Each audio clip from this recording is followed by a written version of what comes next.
I have brought the Kalispell Warhawks in to College Football 26 using Teambuilder. I have brought the original roster that you may remember from way back in the day on NCAA Football 14. I have brand new overhauled uniforms, which I had a subscriber working on their own Kalispell team builder who sent me over some assets that have made this look really, really cool. Updated, but also we have the classic uniforms, and we are going to take Kalispell in to College Football 26 Dynasty. And the goal is to have some fun with this team that I spent so much time with back in the day and see what it's like to rebuild them on a much newer college football game. So we are going to do this in a streamed environment. I'm not going to be playing all the games, and I want this to be fast-paced. So I wanted to focus on kind of play the moments, but if we get them built up and there's a big game, you know, maybe something special warrants more of a full game experience. I'm going to go over the roster. We're going to set up recruiting and see how far we can get today. I would love to get through the entire first season, and maybe I don't do play the moments for every game that we do, but I want to get some action with this team. And I did start streaming this last week on Friday. I wasn't really going in with a great plan, though, so I'm starting from scratch today. We're going to replace Delaware with Kalispell. You have to do that. But I had replaced Missouri State with Kalispell previously, and I think it might have screwed up the weather, maybe not. But we're going to take Kalispell, and just like back in the day, we are going to put them in the Mountain West Conference. So we'll go from Conference USA into the Mountain West and see if we can rekindle some of those classic rivalries from back in the day. Now, with the team builder, there are some features that aren't there, but there are some cool ones that weren't in NCAA 14. For instance, being able to actually set our rivals and the rivalry history. Now, I have not seen in-game where it shows that history or talks about those rivalries, but I did add them in for Hawaii, Minnesota, Stanford, along with Wyoming. Oh, there it is, Thomas. Show Thomas some love, guys. He is the architect behind the rebrand here with the updated logo that looks so good. I love how you took the old one and completely modernized it, but still, like, have all the same features, and having the classic uniforms back will just make this even better. And if you want to check out the team builder yourself, go on the game, look up Kalispell. They should show up. If not, MrHurriicane _28 should hopefully get you there, even if you're on Xbox. I agree, Hawaii was the biggest rival, and they were the team we actually faced the most times in that initial dynasty. I think we faced them like 11 or 12 times. Because there were multiple conference championship games even. So sometimes we played them twice in a single year. So I do want to make sure we have protected rivalries with Hawaii. And I want, let's see, how do I set this up? What is your time frame for when the main dynasty to go be underway, and any hints for what you're using? I am taking a Sunbelt team, and I hope to start it off sometime later this week, maybe in the weekend. That's kind of my timeline. If I don't run into any major issues in Dynasty, and I don't anticipate anything is going to be too much of a problem. I'm trying to set up our rivalries here. I'm sorry, this is kind of set up strange. Please select a team to swap. I don't know exactly what it's trying to do here. Regenerate. So we're going to make our coach. We're going to get, okay, Air Force and Colorado State. Can we get Hawaii? Okay, I see what it's trying to do here. I got it. Wyoming and Hawaii. And complete. I don't even think I did that part right the first time I tried to play with Kalispell in here. So this should be a much better overall experience. Why does it say Delaware? Because that's who I'm replacing. So when I make my coach here in a moment too, it's also going to show that we have like the Delaware look But getting into the settings here, we're going to play on Heisman. We are not going to have coach firing. That'll be CPU only. I want no pre-order bonuses. We'll play on our 12-minute quarters. These are the settings I always play with in Dynasty, like 12 minutes, 17 felt good last year. I might mess with wear and tear sliders at some point, or transfer portal sliders, but for right now, I want to see what it's like on default. I know the transfer portal is brutal, but I want the experience here in this series as I get a feel for the game and everything. Auto-progress players, it's going to be a faster-paced rebuild, and I don't really want to manually upgrade everybody anyway. I have some sliders I'll be rolling into this as well. And I want to take a coach. 1 second, got to find our team here. We're going to play as a head coach, create new. And so, usually in Dynasty, most people like to play recruiter because recruiting is the fun part. It's how you make your team better. I thought they introduced a lot of really cool things into motivator and tactician and made it so if you pick one, you're not really going to have access to the other trees for quite some time. So I don't know. What do you guys think for this stream rebuild? Do you want to see me go recruiter, because it is Kalispell, a 1-star team builder, or try something a little bit different? Let me know. Be a tactician, Kane? Tyrone Brightful should be the head coach? Everyone is exploiting motivator. Is that the strong one right now? Recruiter, because I want you to have a really good team. Let's see. I'm seeing a lot of people say tactician. Motivator does have some love.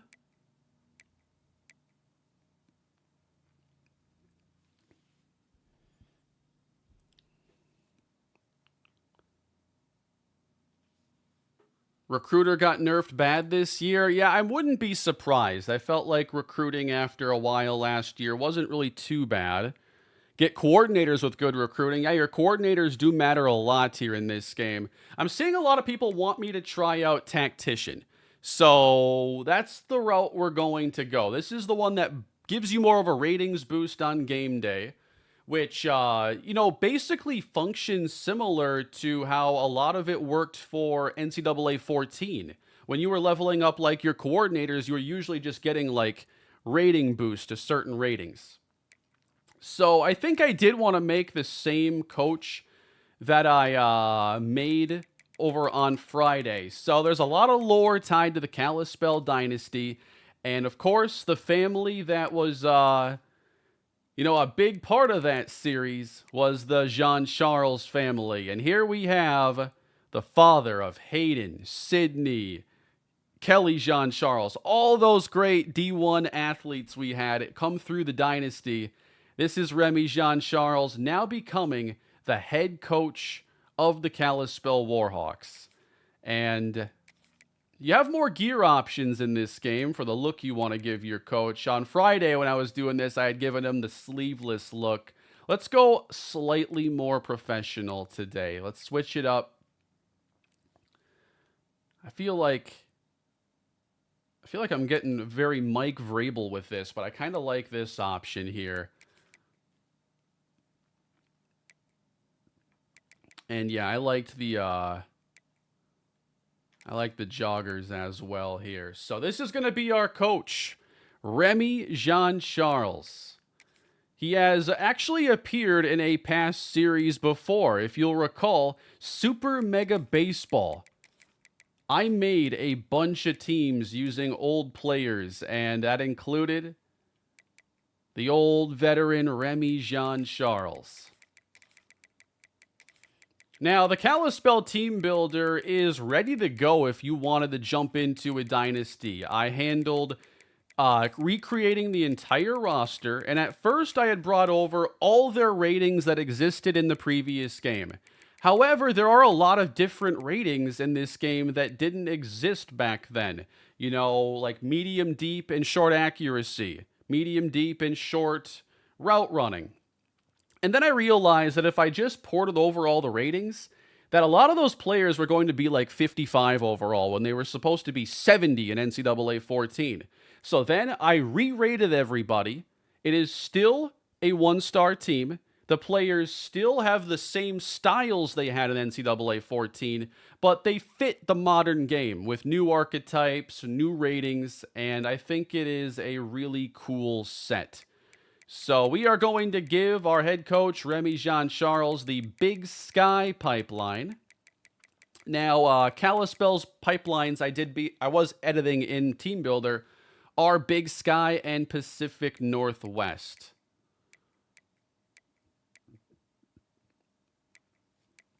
All right, so the playbooks too. I liked Wisconsin because they do have some I formation and the type of offense we kind of ran early in that original Kalispell Dynasty. And then 4-3 multiple was my preferred defense.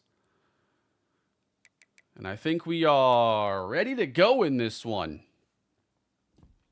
When is the next Marlins franchise? After this stream is done, the video goes up. So tonight. Well, let's begin our journey now with the Kalispell Warhawks. Remy Jean-Charles has arrived, and he's got some work to do because this is a one-star program. And unlike on Friday, I wanted to actually go over the roster and show you what we're working with. So then we'll set up our recruiting board afterwards. And before I forget, I wanted to just make sure I had imported the not XP, but the gameplay sliders. There we go. So, like I said, it's a one-star team. This is meant to be like one of the weaker teams in the game. And here's where we see they are a 54 overall. Slightly better defense. And you'll notice, like, some of our standout players are in the secondary. But the top player of all, the captain of the Kalispell defense, of course, Marcus Calhoun, who is the only... Let me move my camera here. He is the only elite development player on this team. The players who ended up becoming very big stars in that original Kalispell Dynasty do have higher development and skill caps here. So Calhoun is a 3-star. He has elite development. And I was also able to edit the deal breakers for these players. Now, the transfer portal is crazy this year. And I wanted to make this set up for you to have a good experience playing with the team. For the starters, I gave them mostly playing time and playing style deal breakers. I did not do proximity to home because I could not edit hometowns. So the only players who have proximity to home are seniors and the generic players that were not actually from that original team. So we're going to make Marcus Calhoun our team captain, of course. Life is good. There we go. The captain's patch has shown up. He's the best player on this team. He has 84 speed at linebacker, 85 acceleration, and he can really do a little bit of everything. He is a better run stopper than cover player, but he does have 74 zone coverage. Can Marcus Calhoun lead this team to success? We shall see.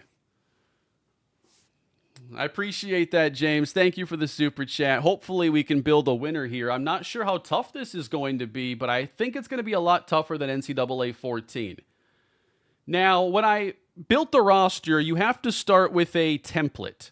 And that template has a locked number of quarterbacks, running backs, every position. And there was no template that was perfect for the old Kalispell. There is one player who did not make it onto this team. It was a senior receiver. Who remembers Nate Lambert? He's not here. He is the only player from that first Kalispell team that didn't make it. But he was a senior receiver, so he got cut. I do have some players who were not from that team because the template gave me 4 quarterbacks. And that roster originally had 3. So for these extra players, like Adam Madison at quarterback, they are the lowest rated at their position, and they are mostly juniors and seniors, so they're not really going to be a factor. And they all have low dev, low skill caps. So the quarterback of the Kalispell Warhawks is Marquise Walker. And earlier, when I had started my Kalispell Dynasty, we had him and Austin Bradley. Bradley started initially, Walker became the starter. I made him slightly higher rated here in this game. But Marquise Walker's ratings are very close to what they were in NCAA 14. He does have some mobility, but his arm is not that strong. His accuracy is low. He's a 68 overall 2-star quarterback. However, he has impact development. He has potential. And his skill caps have plenty of room for him to get better. How much better will he get? We'll find out. So far, Alex, thank you for the super chat. I would say that it is an upgrade over 25. I like that now they seem to be more building upon games than like scrapping things and always starting anew like they did back on the 360 and PS3. So I do think like the games do tend to get better, but sometimes they introduce some new things that don't work or there's something that's completely busted. So you have the option with this team of going with Marquise Walker or Austin Bradley. In our case, we're going to go with Marquise Walker just like we did back in the old Kalispell Dynasty and see if we can have success with him. Then at running back, we have Eddie Benson and Sammy Hawthorne. These are two 68 overall players. And Hawthorne is a little more well-rounded. He's a 3-star player. He has a little more speed and burst, but still, this is a team that does not have a lot of overall speed. Sammy does have good receiving skills, as he did back on the old NCAA 14 team. Eddie Benson, he is a no-nonsense between the tackles player. You need 3 yards, he'll get you 3. You need 4 yards, he'll get you 3. That's Eddie Benson. At receiver, Rashawn Brooks is the number 1 more well-rounded player with some solid route running, impact development. He is the best this team has in terms of an all-around skill set. However, Troy Evans is the gadget player for this offense. That is his archetype. I thought was gadget. I guess it says elusive route runner. But a little more speed and acceleration than the others on the team, 89 and 92. He's not a great route runner, but with the ball in his hands, he does have some skills, and he does set up to be the best kick returner on this team. Got some other players here like Tyler Adams and Sonny Archer, who ended up becoming a very good player in the Dynasty, which is why he has star development here. Maybe we can develop him, we'll see, into a deep threat. At tight end, you got Everett Whitfield and Chester Dudley. The offensive line is kind of scary because the tackles are not very good. 67 overall, Antoine Coe. 66, Kenny Barrett. Johnny McCormick at centers is 64. One of the best players, though, on the team is guard Norris Medlock. Star development, 3-star, and a 71 overall. Running to the right side is going to be your best bet with this offense because of Medlock and right tackle Stuart Andrews. They're the 2 highest rated offensive linemen on this team. Andrews primarily a power running tackle. He's like a classic right tackle. Think of, back in the day, guys like Phil Loadholt, who are like 350 pounds. Andrews ain't that big, but that was like the old right tackle archetype. They were always supposed to be larger, better in the running game, and paid less than left tackles. It's not like that these days. Not so much. All right, going to defense. Along the D-line, Brock Schultz, 67. Joey Daniels, 66. Lewis Towns, 66. Blake Barrett, 62. It is not a great defensive line. We have got to recruit to make this team stronger in the trenches. At linebacker, TJ Strong. We got Marcus Calhoun, of course, and Quentin Dunn. Now, Strong is a bit of an intriguing player, a little more well-rounded. He has impact development, so hopefully we can make it work with him. He has 70 zone coverage, a little bit better run stopping than some. And then the secondary is probably the strongest overall position group on the team, with Cam Davenport and Blaine Barnett, who are the top 2 corners. Davenport's also one of the best players on the team. Star Dev was a big-time playmaker in the old Kalispell series. He's as well-rounded as they come, and maybe one of the fastest guys on the team here in Season 1. The safeties behind them are TJ Garner and Otis Frazier. Frazier is a box specialist archetype with aftershock and hammer abilities. So I did, handcraft all the abilities for every player and their developments. Otis Frazier, one of my favorites from way back when. Kicker is Keith Britton. Punter is Calvin Rowe. Clearly, this is not going to be a team that has a lot of year 1 success. There are only 6 players rated in the 70s. There's nobody above a 90 speed. Cam Davenport is the fastest player on the team. We have a lot of work to do, and we are going to get that started on the recruiting front. Now, maybe I should see if there is a coach skill that can help us out here, but I guess this is going to be tactician, which is going to help us more so on game day. So I think,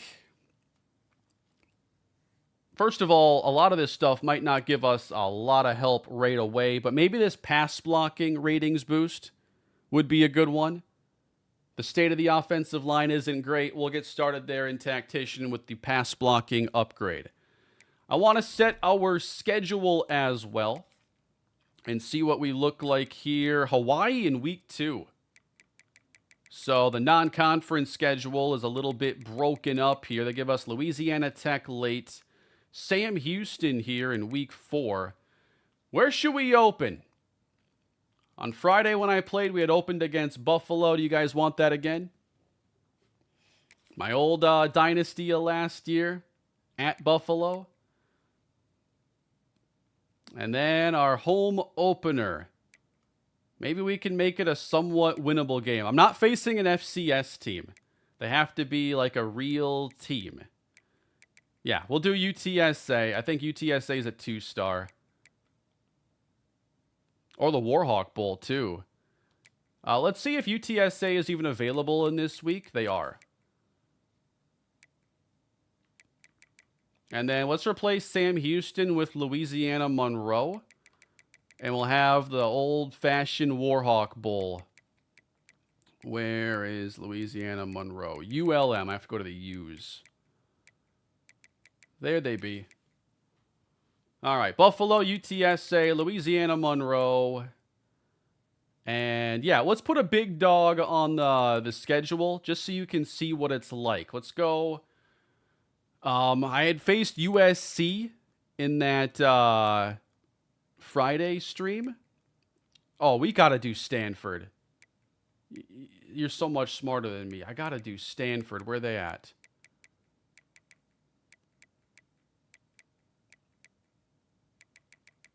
Bro, I'm lost. This is not every team. Oh, this is just who's available.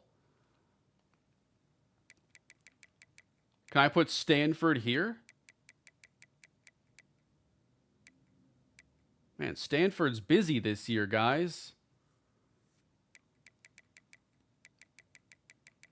If I can do Stanford in week 1, I will.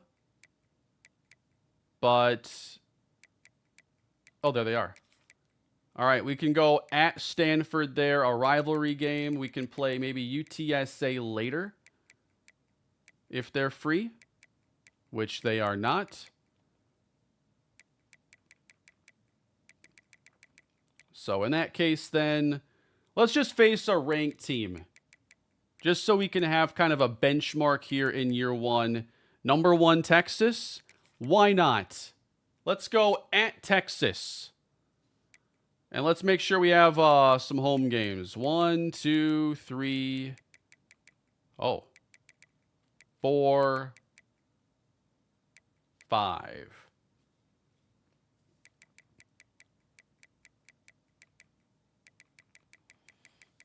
Yeah, I want to see what this team does against Texas. A 60-point spread. That might be putting it light. All right, so... let's do home against Buffalo just because then we can open at home and have even home road schedule. All right, let's get into recruiting now. And if you're enjoying the stream, please leave a like and subscribe to the channel. This is going to be a streamed-only Dynasty, and we'll see how far we can get today. Obviously, like this onboarding stuff kind of makes it a little bit more time-consuming at the start of things. But I think for sure we have to get something addressed in the trenches. Let's go position by position. And then maybe we can look at if there are any big prospects we could target in our pipelines.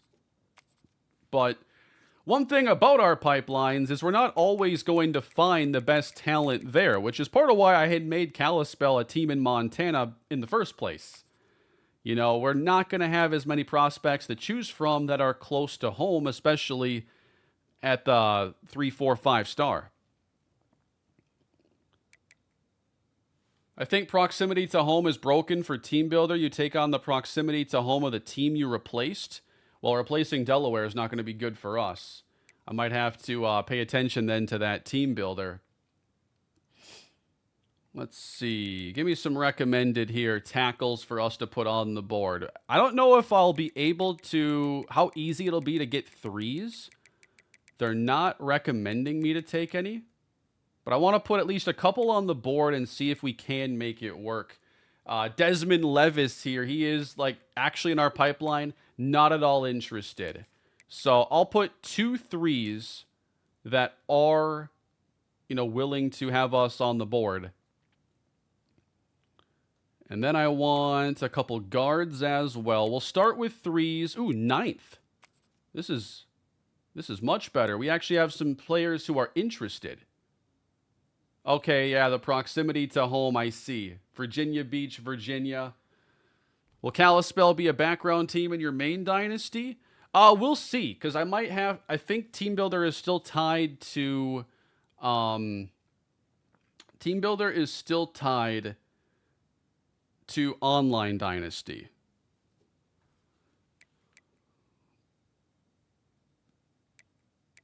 Yeah, replacing Delaware might make, might be worst for proximity to home.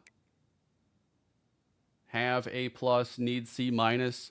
What do you guys think? Do I run it through again and replace a team in the Pacific Northwest? Or just keep going? Idaho's not in the game. Idaho isn't FBS anymore. Correct, Ian. I will be doing a full dynasty where I play all the games, but this is not going to be it. Replace Oregon State or Wyoming. All right, let's just restart it really quick.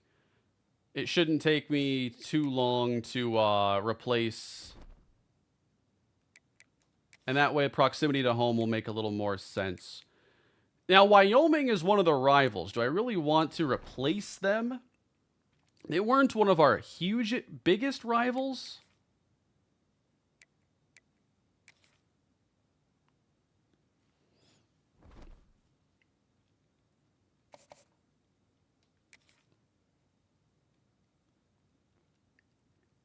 All right, so if we want to go to as close as we can, like Washington State, I don't mind replacing them.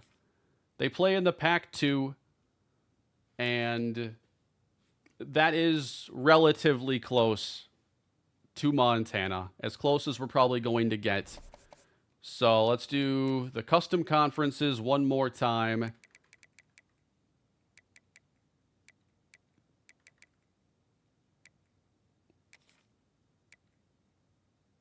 The Pac-12 is kind of coming back. Oh, I have to put someone in there. They're a 3-star program, though?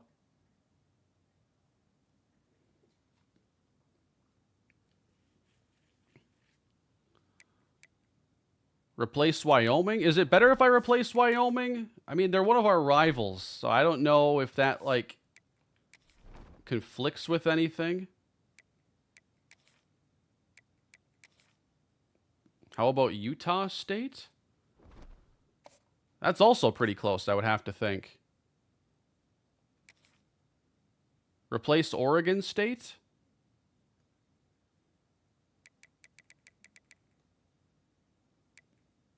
Well, that's also a Pac-2 team.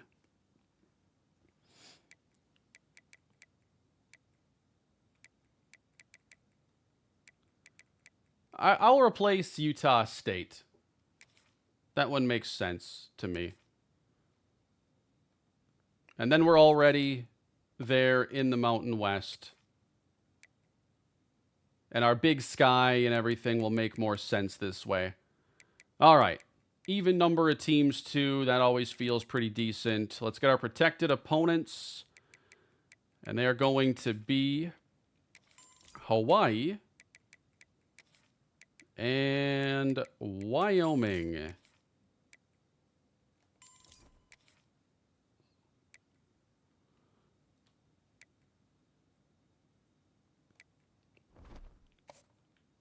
Let's get our dynasty settings built again for no coach firing,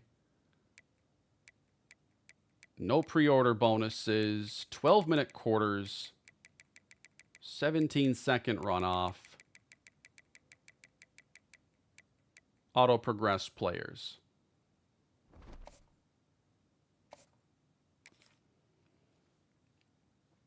All right. Thank you guys for helping me get this set up again.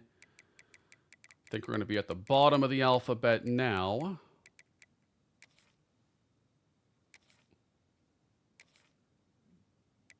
We're going to go to Tactician and set everything up the way I had it before. And then we'll have a whole new recruiting class, too. How are you guys enjoying CFB 26 so far, if you're playing? I've had a pretty good time in Road to Glory. Got one going over on the second channel. In my Redshirt Junior Season 2, we're going pretty quickly through that one. I didn't want to spend more than a couple weeks on it. I wanted it to feel fast.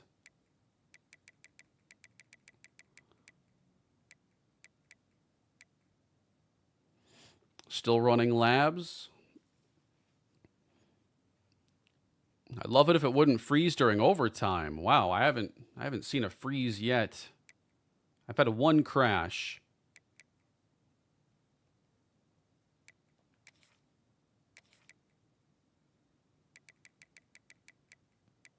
I mean, from what I've played so far, I think it's an upgrade over 25, but it's hard to say if there are different stability things that I haven't quite run into that make it tougher to enjoy in the meantime. That's kind of the tricky thing about all these launches, is sometimes there is like a bug that you don't know immediately, but once you find it out, then it becomes a huge problem and we have to wait for an update. I just don't know if there is that big thing that's holding the game back right now.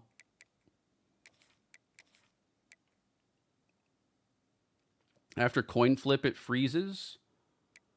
And the only overtime I've played, I think, was in Road to Glory, so I didn't see the coin toss.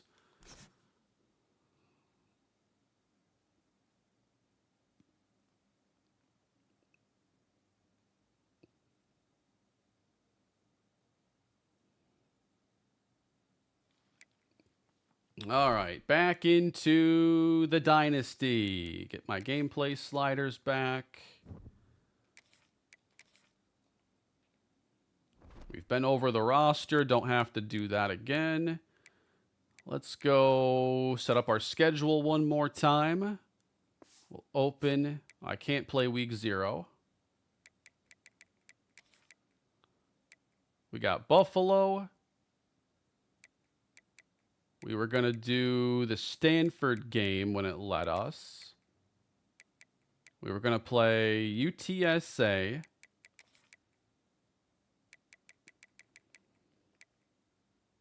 And I still am interested in Texas, but if they're not available here, I'll see if they're available in week 4. They are. So we can just get a benchmark. How do we fare against Texas? And then Is ULM available? I don't think they are.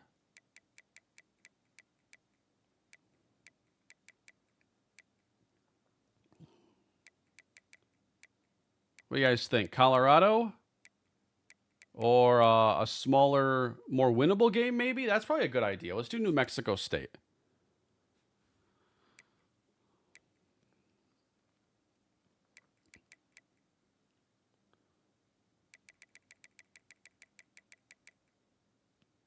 All right, Buffalo, Stanford, 1, 2, 3, 4, 5 home games. Let's host New Mexico State late. Oh, also, did I have us at Texas? Because we should not be hosting them. Yeah, we need to be.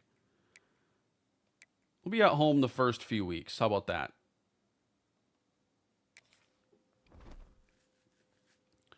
All right, guys, let's get to recruiting now. We're back on track after that little detour. Thank you for your patience. All right, we need to upgrade the trenches and see. I'd love to see if there is a skill player that we can like start to build this around, like a 3-star receiver or running back that we can recruit. As far as players who are already interested in us and have us number 1, looks like we have a 3-star receiver, Sal Weathersby from the state of Washington. So he's in one of our pipelines. Yeah, these 3 stars are going to automatically get added to the board. There's actually a fair bit of them. I can't just put them all on there because I need to make sure I still have some. There's actually a lot of receivers set up here. Okay.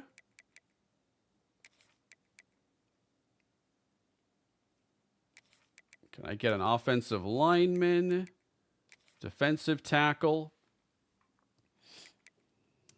Mike linebacker, couple corners?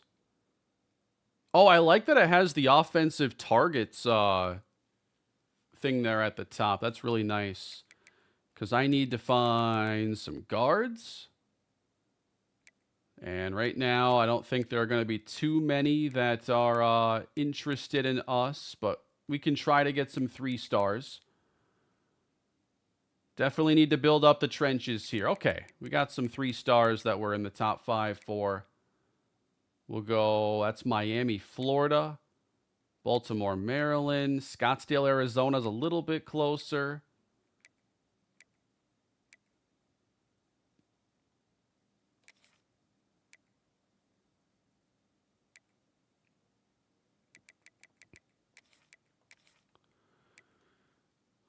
We could use a starting center as well.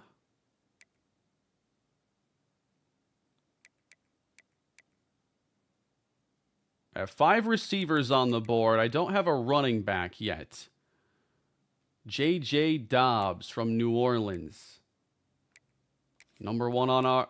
Already has us number 1. I'm surprised how many have Kalispell as number 1 already.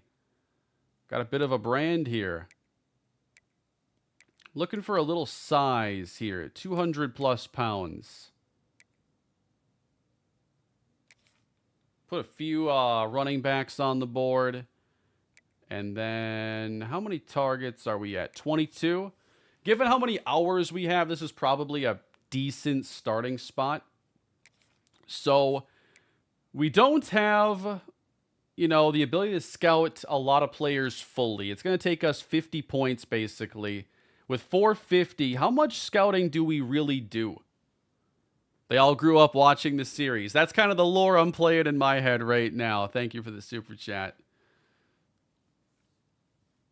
Look if you can recruit any 4-star. I mean, maybe I'll put a couple 4s on the board just to see. Like, make them pipelines with a deal breaker that fits.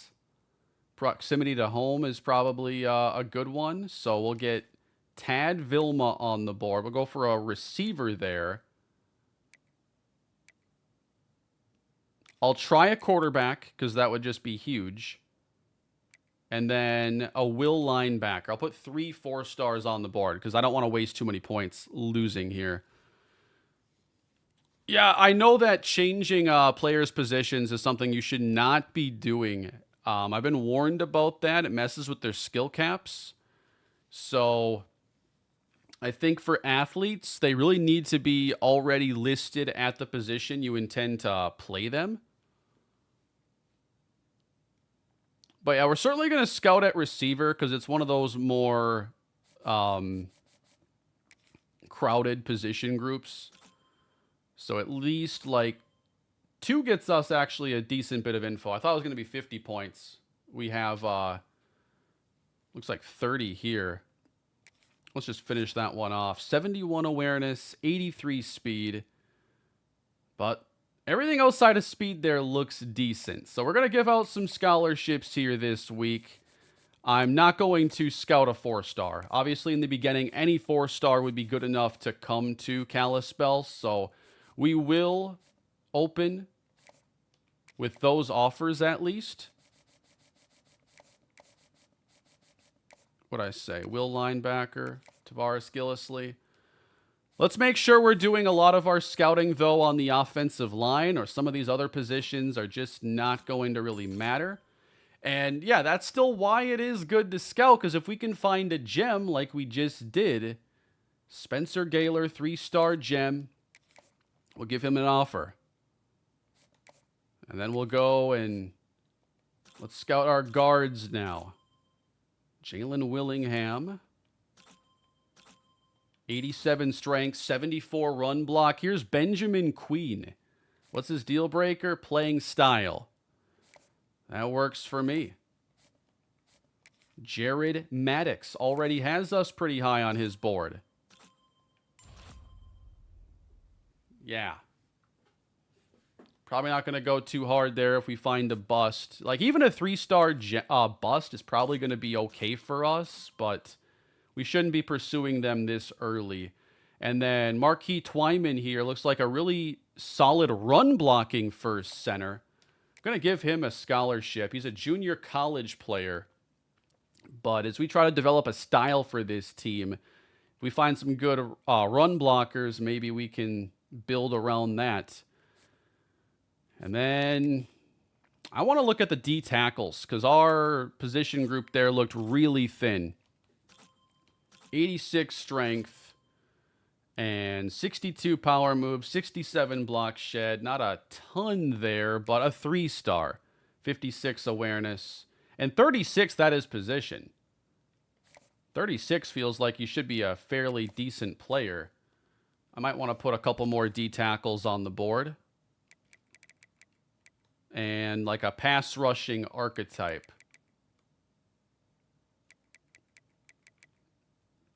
So let's go with maybe Alfonso Yarbrough.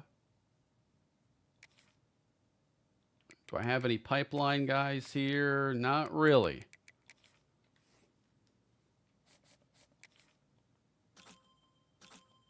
'84 finesse moves with 86 strength is really nice. This is a good athlete here in Alfonso Yarbrough. Let's give him an offer. I got a couple offers at D tackle. We're going to scout a linebacker, Leo Barlow. Going to be done there with that speed. And then we got a couple guys in the secondary. 90 speed would be one of our fastest players. Ben Portilla, 74 man coverage. Bruce Latsko has a boundary archetype. Don't have the points to fully scout him. We're going to give an offer to Portilla, though. And that's going to be our first scouting session. So we hand out 10 scholarships. And we'll see as we move into week 0 if any of those players are interested. Yeah, I'm probably going to have to start handing out just more scholarships in general. But we got 10 in there, and we got some decent information.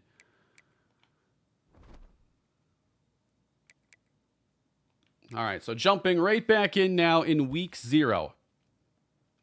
So we're going to be number 1 on the board for Sal Weathersby. Certainly going to... I think, like, I have to set a baseline for what I'm going to put on players to establish, like, some initial interest. I can't just send the house because I quickly run out of points, and I still have to scout and give out some offers. Anybody... Well, we got locked out here, so that makes that decision a little bit easier. We did go up some boards, but, you know, when there are 4 offers given out and you're in 4th place behind those teams... We'll have to see how good of a fit we end up being, because as far as our, like, school pitches go, we don't have anything that looks great. See Coach Prestige is one of the things we can kind of lean on in the beginning of this. We just have to hope that these other schools want these players a little bit less than we do. We do jump into first here on the cornerback Portilla, so that's a good start. And then Benjamin Queen, he's going to be one of our top targets. I'm going to go a little over 25. Let's go 35. Maybe if we have points left over, we send the house, and we'll move him to the top.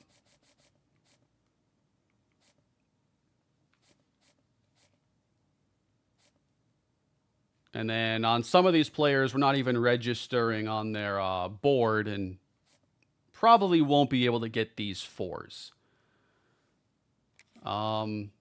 Given the teams that are interested so far in Vilma, I'm going to put like 25 there and just see if we can get on the board. I also like Twyman, the raw strength center. We're going to make him one of the top targets. Just trying to organize this. Yeah, ideally we target players without offers so we can go over the rest of the board and see who's just kind of going by without too much interest. Like Carlos Cush at wide receiver, gadget player.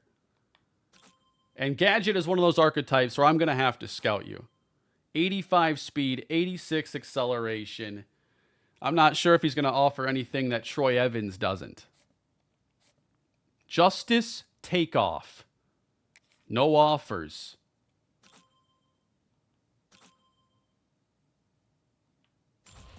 Oh, man. I thought that looked promising, and then we get the 82 speed bust with good route running. I don't know. I'm going to leave him on the board. Time to take off the board. It's rough out here. All right, that's enough information to give an offer, right? 77 finesse moves, 85 pursuit.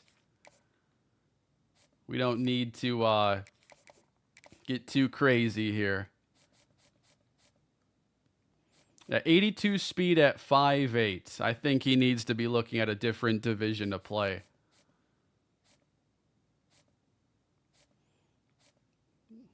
All right, Jalen Willingham. I had scouted him.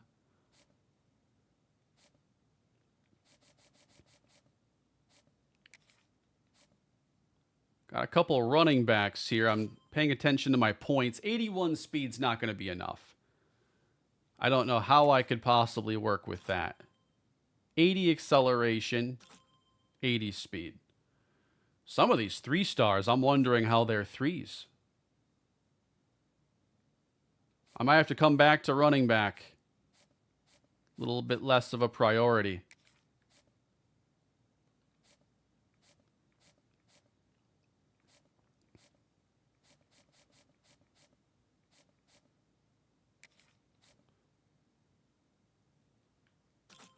Players are slower in this game? Sure could be. 77 tackles, 67 speed. I'm just going to give an offer here to Chance Coates. And we'll see if anything big changes after that round of scouting. So we're going to go into week 1. We got our first game. We got our 3rd recruiting session in a row.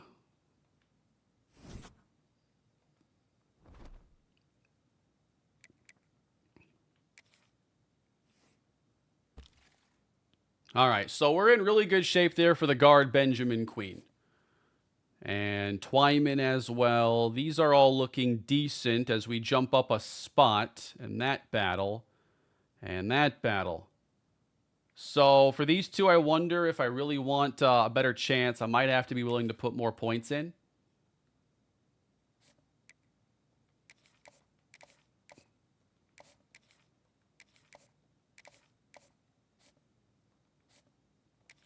Ben Portilla. Saw some support here in the chat for him. He is a good athlete with solid man coverage. Do not ask him to tackle, however.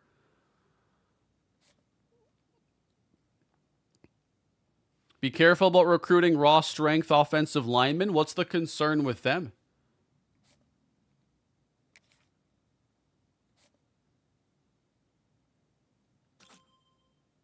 Ooh.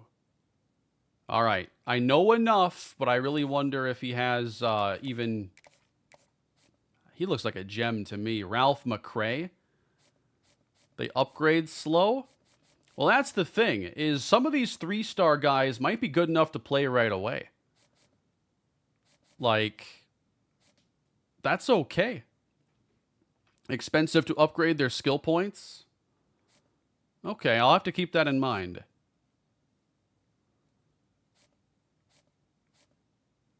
Ooh, top 5 stage here on Dom Murphy. Am I interested? He's a contested specialist. 88 Excel. Ooh, short route running's nice. Give me some speed, 85. 80 release. I think I have to have some interest here in Dom Murphy. Athletes with 85 speed. That's going to be something I have to get used to. We are in his top 5, though. I'm just going to go with a 15 here. We're light on points right now.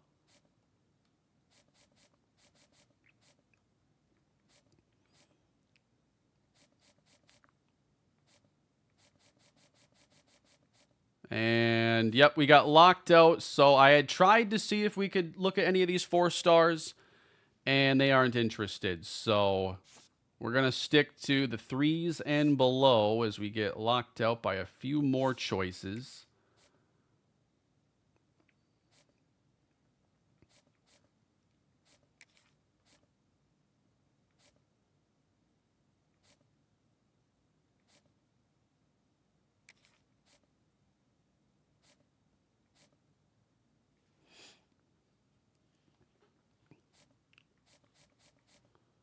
All right. Chance Coates, no offers. 87 strength. 81 finesse moves.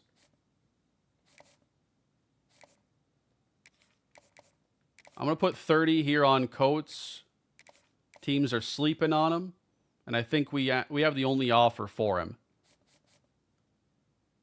So that's where we are so far in recruiting, but we're also going to go through some games. This is going to be more of a play the moment style series where we're trying to go through the season very quickly. And a lot of our attention is going to be on the recruiting side of things. So here are the coordinators, by the way. Freddie Wynn, an elite recruiter, but he has F prestige.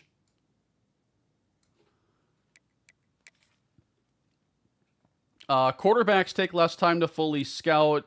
Yeah, he's actually helping us out a lot on the offensive side, and he's an offensive coordinator. And then we have a master motivator defensive coordinator. So maybe we lucked out getting a recruiting-focused coordinator, because that could have taken us even more points to completely scout players. And for the time being, offensive recruiting is going to be a little bit easier. I'm going to buy that same upgrade I had purchased before I reset to take over the Utah State team.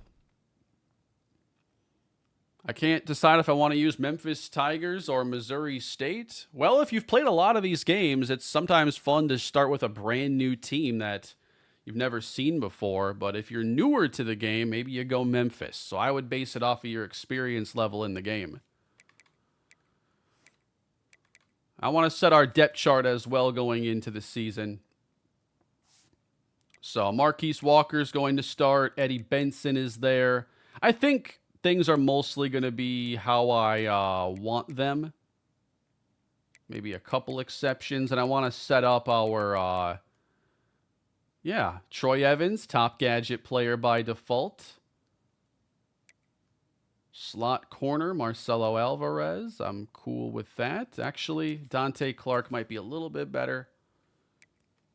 Sub-linebackers are going to be Marcus Calhoun, and I think Flowers. He's too slow. He has 78 speed. We can, I think, make TJ Strong the other sub-linebacker. Blake Barrett, Lewis Towns, Lorenzo Easley, TJ Strong. No, I do not want Strong as an edge there.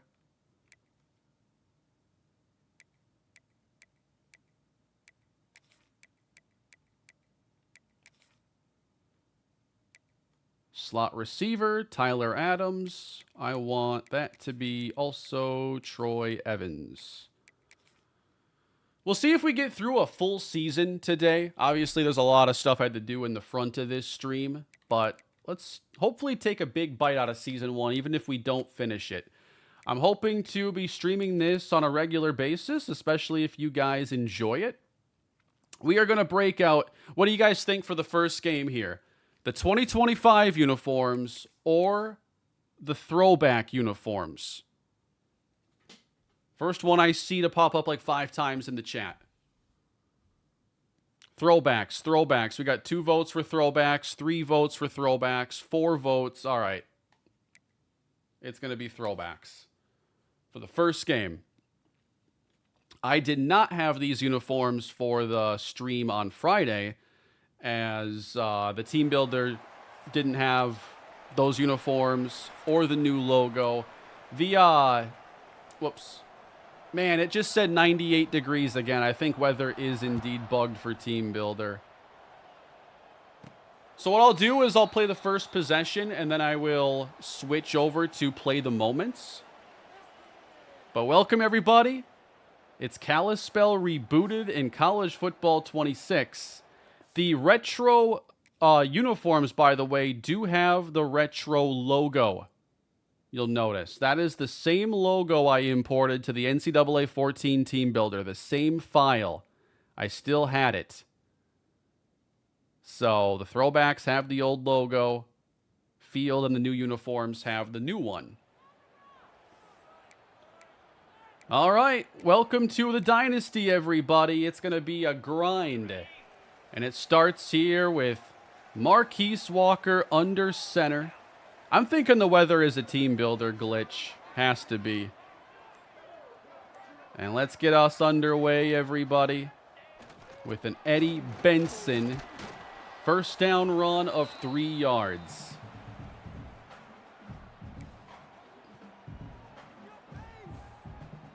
What was the first season?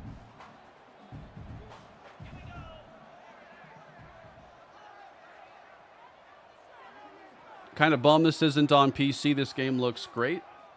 I'm surprised it's not on PC. Oh boy, first throw! No! A fumble scooped up. By the way, why are they wearing their home uniforms on our field? Come on, Buffalo.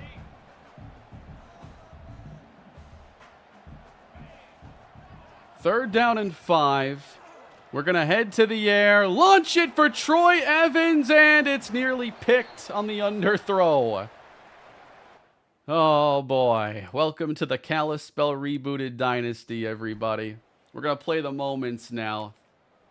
And we'll jump in with Buffalo driving here at our 19-yard line. Yeah, the O-line fumble play wasn't actually that bad. The Buffalo Bulls, of course, my Dynasty team last year. Spent a lot of time with them.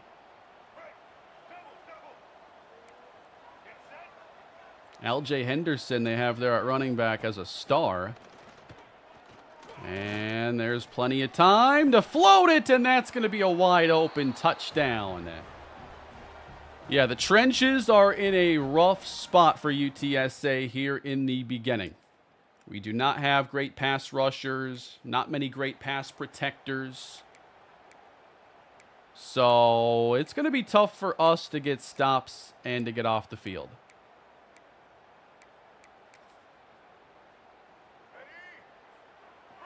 I know, I wish I had a flea flicker ready to go. That was what I opened the original Kalispell Dynasty with. First play was a flea flicker, and it worked. And there's just too much time here to scan. We at least keep them from getting a conversion, and then they're... Okay, they're not going for it. Said they were. Did I say UTSA?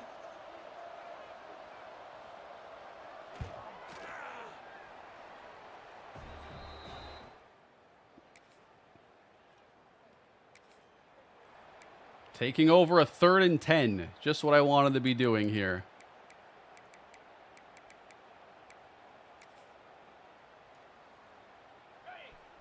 Oh, man, and we're actually kind of 4-down territory range here. Let's keep Benson in to protect. Got Rashawn Brooks, Troy Evans, Sonny Archer in the pattern. On 3rd down, it is a sliding grab. Sonny Archer makes the catch. This drive continues, and it's 3rd and 3.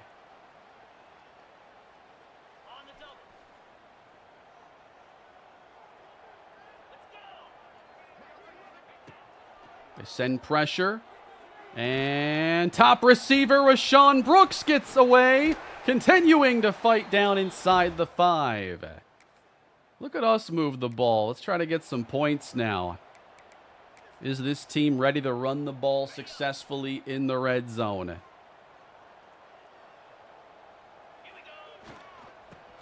To the right side, and Benson dropped for a loss.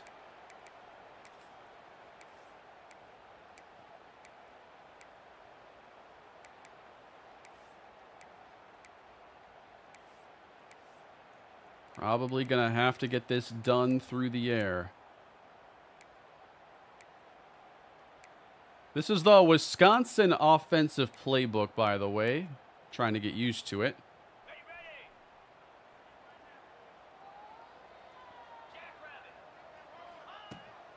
And we head to the air. Walker steps up, and he gets dropped. Looking for that first touchdown, but it might be tough to find one now.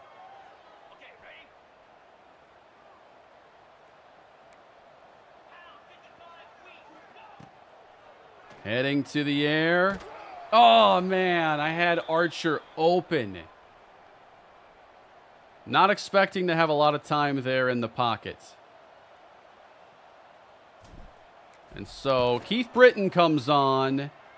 Field goal is good, and the rain really nerfs kick power in this game.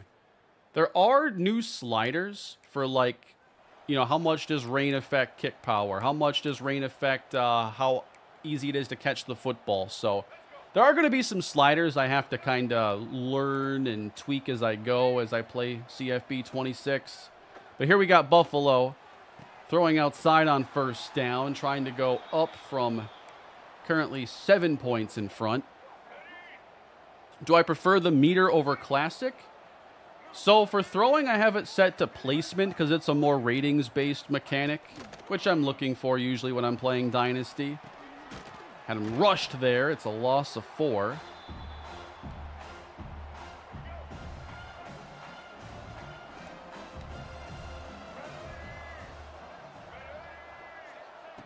All right, 3rd down and 9. And again, forced to throw underneath.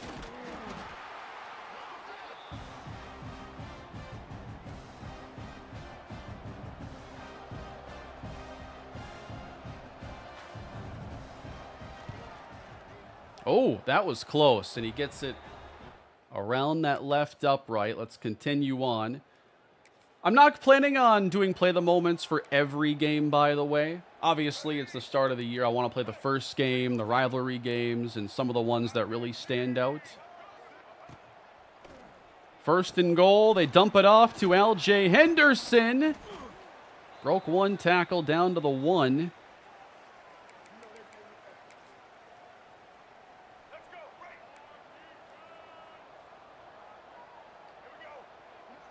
How good's this goal line defense now? He changed direction. He went a couple gaps over and still scored. Touchdown, Buffalo. And it's 20-3 in the first half.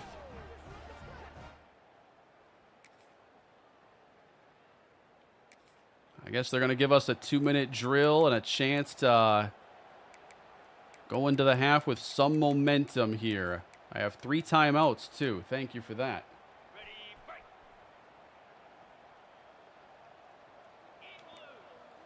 And I'm going to do an on-the-fly sub here. I want Sammy Hawthorne to be a running back in this formation. So next time I call it, he'll be there by default.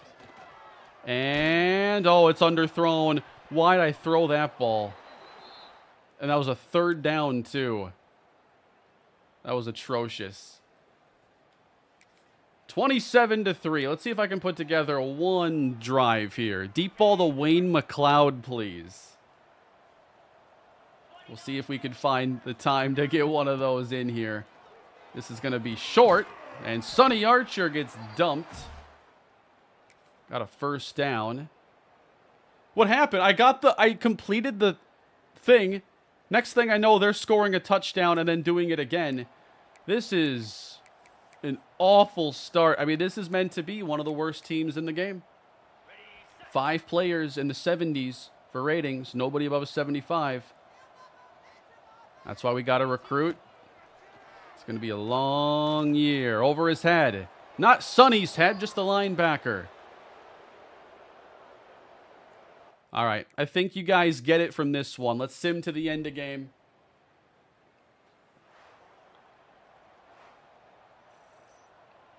(41-3). We don't even score a touchdown in the first game of the season. When's the next Marlins episode coming? Tonight. After the stream, it'll be up. It's ready to go. All right, Marquise Walker, 15-35, 195 with a 42% completion percentage. No touchdowns, 1 pick. Eddie Benson ran 5 times for 4 yards. Sammy Hawthorne, 3 for 22. Troy Evans did make 5 catches. Sonny Archer had 4. Not many positives to take away from this game. No sacks, no turnovers, no touchdowns. It's only up from here.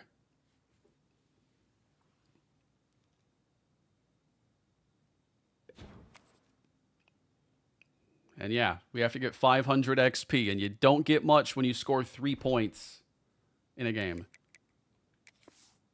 All right, to the next game.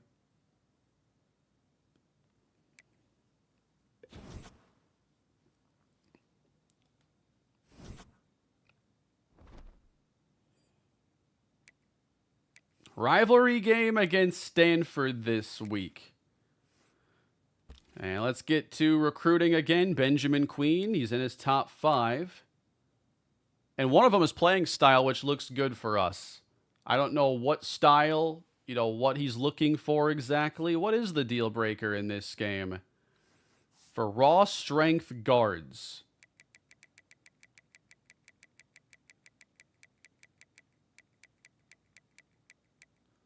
They are wanting total offensive yards per game. At least we had 190 through the air. It gave us a little something more.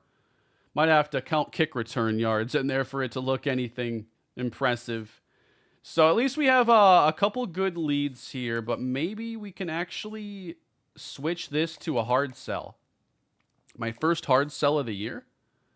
Is it as easy as it was last year? Where you could just kind of, I already have 2, so I'm looking for one that matches those 2. It's not going to be that one. It might be that one with Coach Prestige. That should be it. More overlap, but can still be done.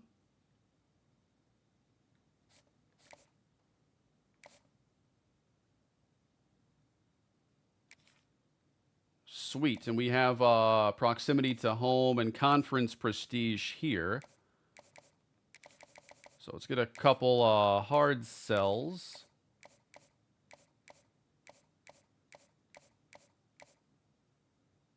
Might be championship contender. Probably.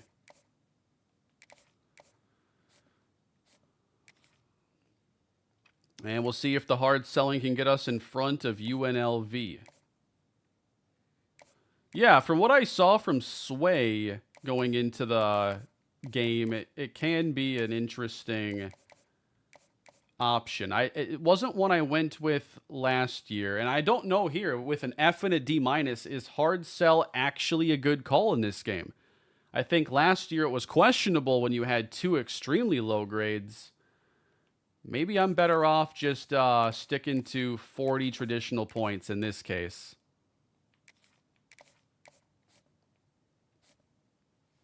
All right, Chance Coates, Ben Portilla.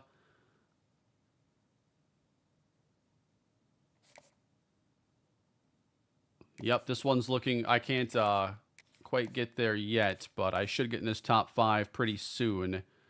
And look at this, Thad Vilma. So a 4-star, we might have a chance in. Might. Proximity to home is one of his focuses. Yeah, let's go 40. See if we climb another spot. And then Dom Murphy.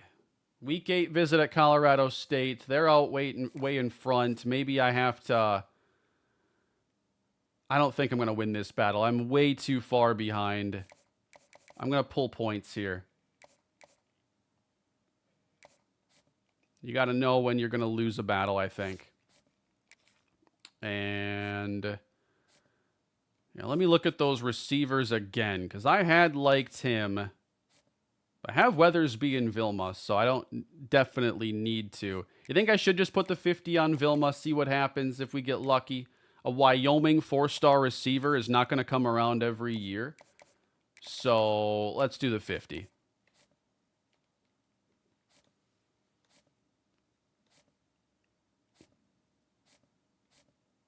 Still not much interest in Jalen Willingham. Pass block finesse, run block finesse are all right. Struggles, though, with power. I'll probably offer a scholarship. Doesn't hurt. Chance Coates, not really acknowledging us quite yet. I've edited this one.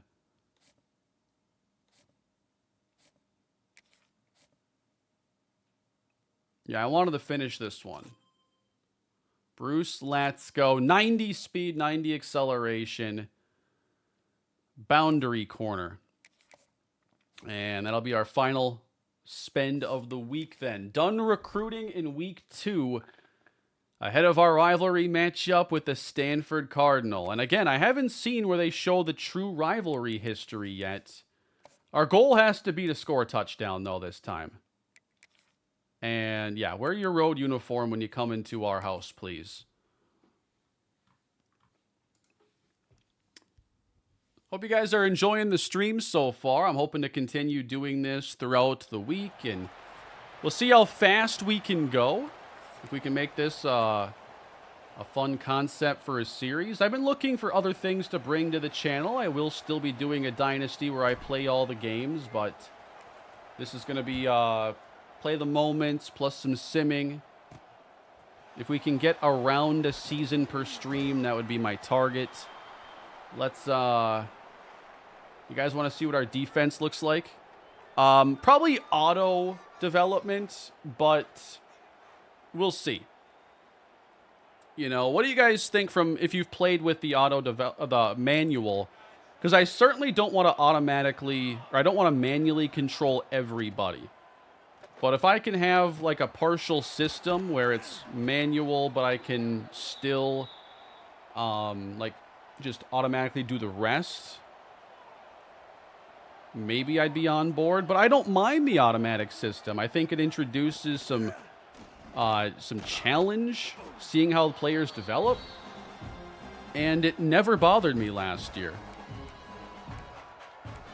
Admittingly, I was surprised when the game came out and it was like that. Because I assumed it was going to be like Madden, but it wasn't. Oh! Intercepted! Picked off by Marcus Calhoun. He just took that ball. The captain. Wow. Holding on the return. Decline the penalty, or holding on the offense. We're going to take over. What a start. And there is the big moment from the best player on this team, everybody. Marcus Calhoun roaming. Trying to throw a slant over the middle. That's his ball. That's what I'm talking about, guys. We have a chance to score our first touchdown of the year and have our first lead. The pressure is officially on.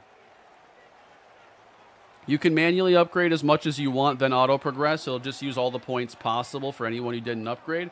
I'll have to look into it, Drake. I know they also, as Benson is lucky to get back to the line of scrimmage, there's like, you earn skill points slower when you have it on manual as a way to balance it out because you're choosing what gets upgraded. For this series, I'm 100% auto because we have to optimize for speed. Heading to the air now, complete. Everett Whitfield, the tight end. I don't want just a field goal try on this possession. I am trying to put us in front. I called the wrong play accidentally, but I think I have some audibles here I like. 3rd and 3. And Brooks makes the catch. We're going to go for it.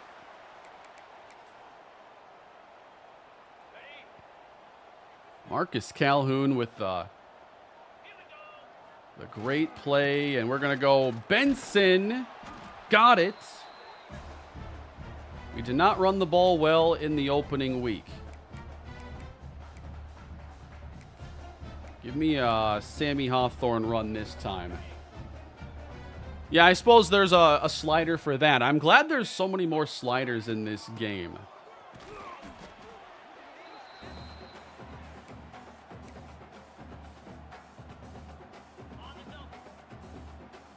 Come on, we want that first touchdown of the year. Open, what a route. Troy Evans, he cooked a star corner on that route. Check this out. Oh, look at that separation.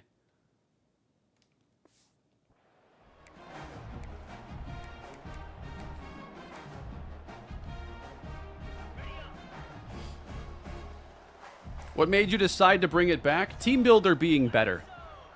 You know, I wanted to bring him back last year, but Teambuilder I thought was in rough shape as Evans will get taken down for a loss.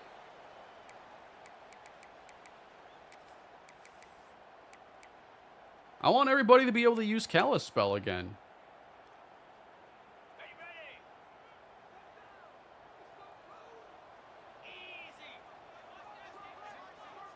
I'm going to call a timeout here because this was not supposed to be an Eddie Benson play.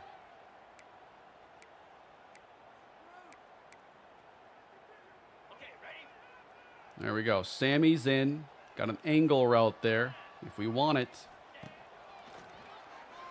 And instead, it's the tight end who can't make the catch, Whitfield. It goes through his hands.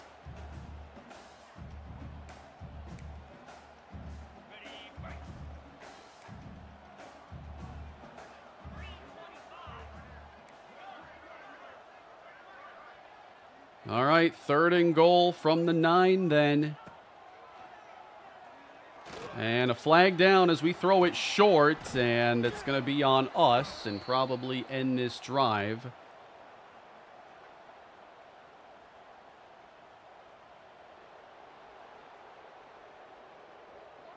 And they're going to decline it. 4th and goal from the 4. We're going to try to take our first lead. Keith Britton, the field goal is right down the middle. Kalispell leads after the Marcus Calhoun interception. And now let's see what moments they throw us into. Next opportunity. It's defense again, but Stanford has taken it inside the 10. That tree is in our house. There he is behind the end zone. Yep, I will be doing a standard Dynasty this year where I play all the games, hopefully starting this week sometime, but this is going to be my side project where we're going to move much faster with Kalispell.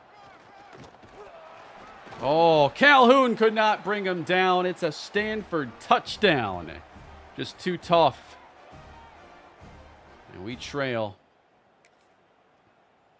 Come on, give me some offense. They're going to keep putting me on defense.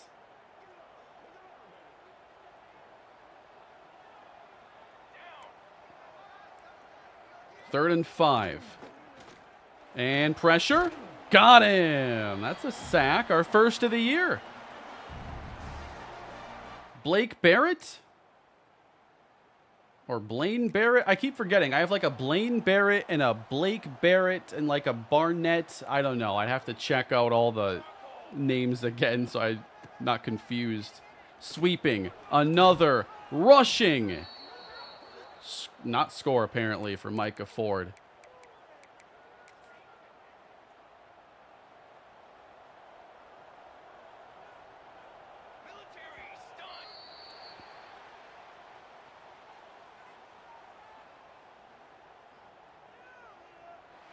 You know, I haven't really had any contact with EA in a long time. I have worked with them in the past on some stuff, but it's honestly been a while.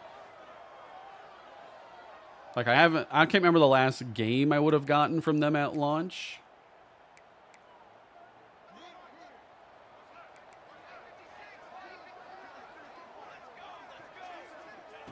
Second and goal, a run to the right. Nice job there by Cam Davenport.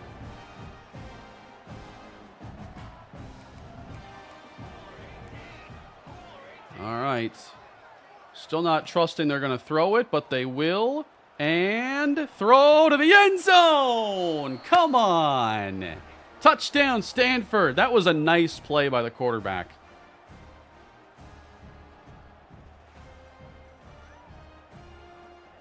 That was a very clean play. Yeah, I always put sliders in at the main menu and import when possible. Yep.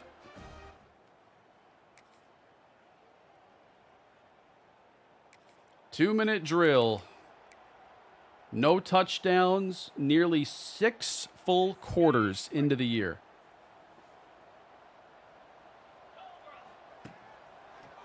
And down goes Marquise Walker. That was some good coverage. We're probably going to be seeing a lot of that against us, especially from a team like Stanford. This is a complete mismatch.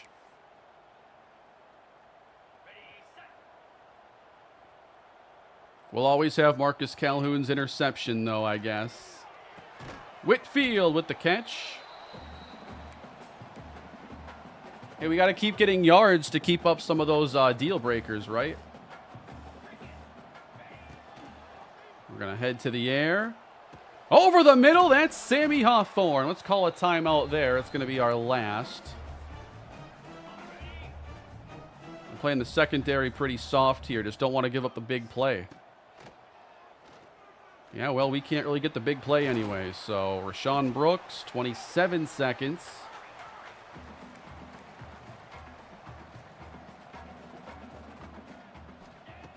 We'll go hurry up. Ooh, nice route. Sammy Hawthorne out of bounds. We're putting something together here. It's nice seeing the CPU actually make some of those adjustments. Like they usually... Whoa, my camera's over here. I forgot about that. Usually they just come out in their base look and stick with it, but now actually like playing deep and more of a cushion. feels pretty good to me. Oh! Did he get out, though? He did not. And I forgot how to spike it. Oh, man. Gonna have to just launch this one for Brooks then, and I won't have enough time to even do that. I wasn't sure if he had gotten the first down. I think I have to hold square there for the turbo no huddle and then spike it.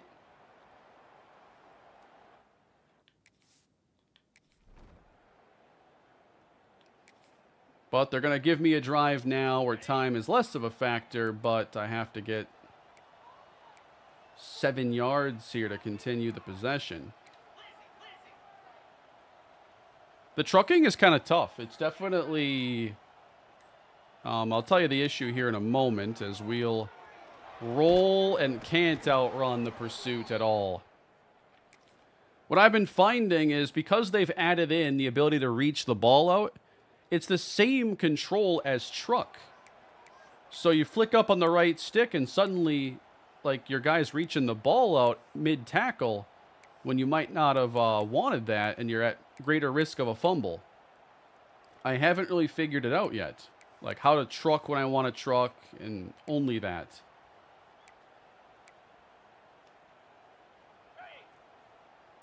Ooh. We got a chance here, guys.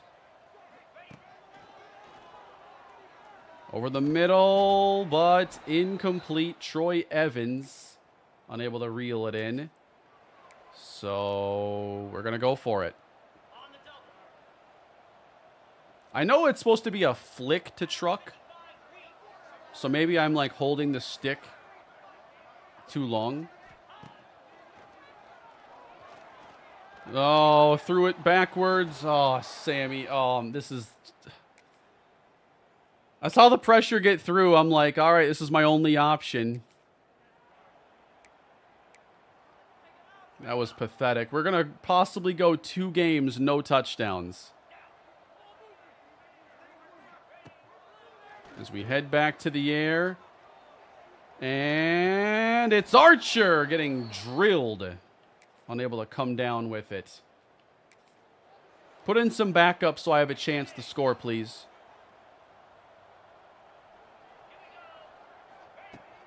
A lot of third downs. Another drop there for Rashawn Brooks. Just let me go for it.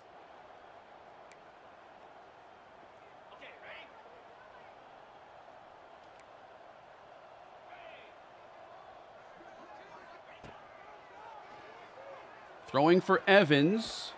That time he caught it, and we get a first down.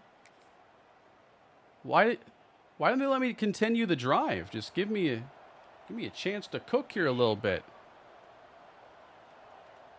There's no deep safety here. I don't like the look of this.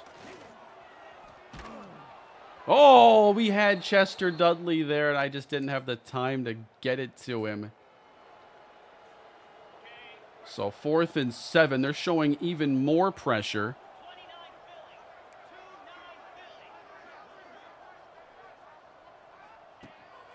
And here comes the blitz.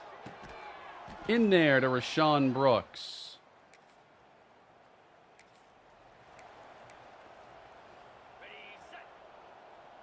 All right, we're just going for our first touchdown of the year. As Hawthorne, no gain there. 10 rushes, 9 yards. Going to be a long first year.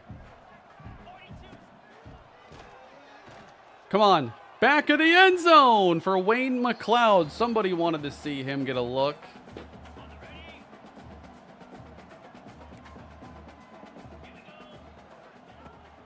Third down. Open. Whitfield. That's a touchdown. And there it is.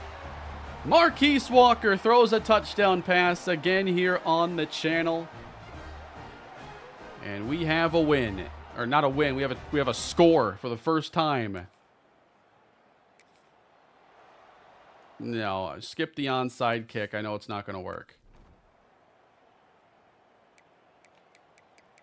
That's going to be ball game there. 31-10, a better game, honestly. At least we get our first touchdown on the year. 3 of 17 on third down, though, is bad.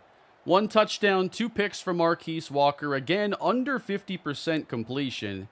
213 yards, but the rushing guys combined for non-quarterbacks, 13 carries, 15 yards. I think Troy Evans is having an okay start to the year at least.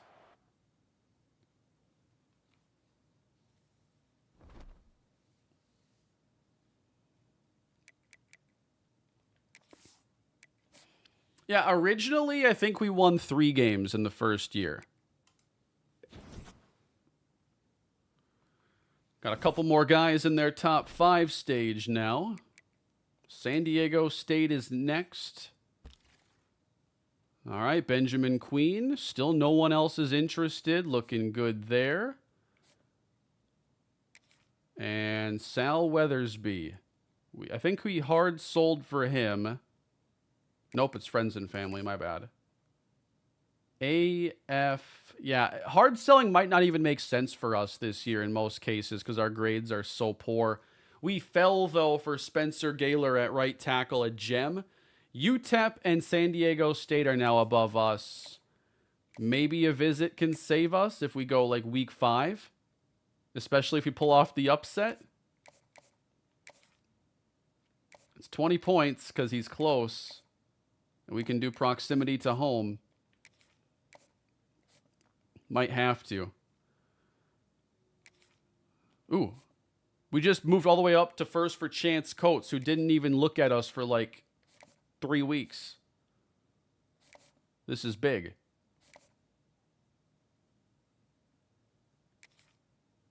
I'm going to make this 40 points. And then, is there anything I need to take off this week? I don't think so.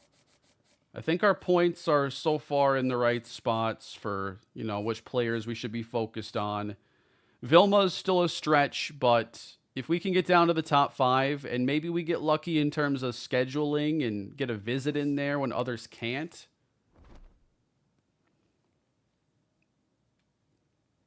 All right, San Diego State's going to be next. I'm going to sim this game. This is not a rivalry. This one isn't that special. We're going to speed it up by simulating this game.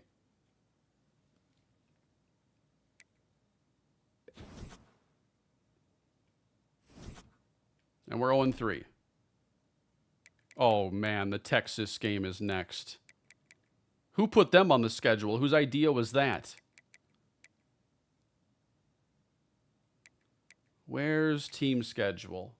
What I might do is jump into some of these games and just sim them to the end and see if there is, like, ever a late game scenario worth getting into, much like how I treat things on the second channel.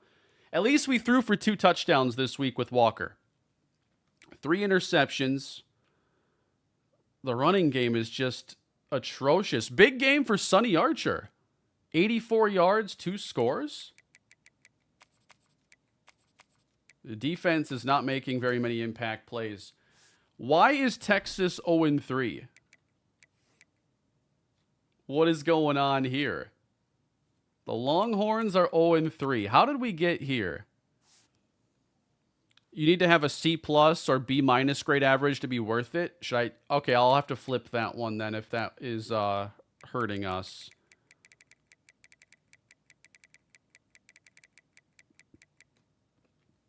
They lost to Ohio State, San Jose State, and UTEP. Wow. How?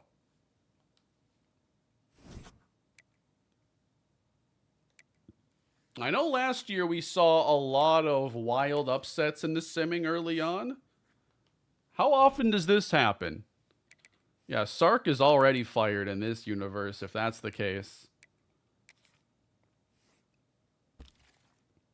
No! We just got... No, we're so close. Now, I still have my points on Queen. I have to leave him there. However, if he commits to us and we can't change that playing style deal breaker, he's going to decommit probably. But then it's a playing style issue here for Ralph McRae. He's a power rusher. We're not getting sacks. Playing style deal breakers are probably not going to work out great for us overall. So, okay, we will stop hard selling here. Go back to a simple 40. Because our grades aren't that high. UTEP is going to have John Toviesi on a visit here shortly. Chance Coates. Yeah, what's the playstyle deal breaker on a bump and run corner?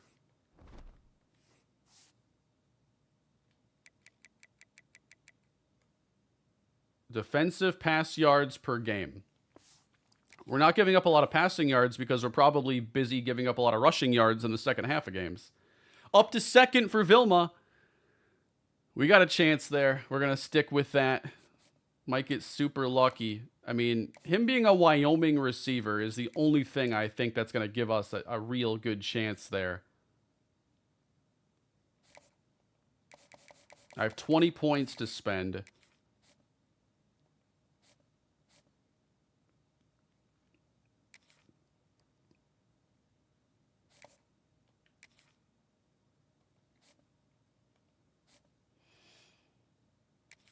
Maybe I should set up a visit here.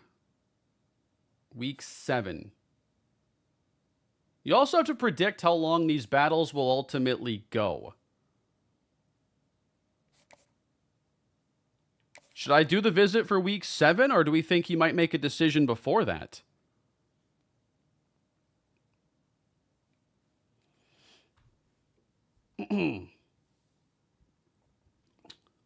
I haven't seen an upset stretch like that yet. That's good. You know, something like that I think should be very rare.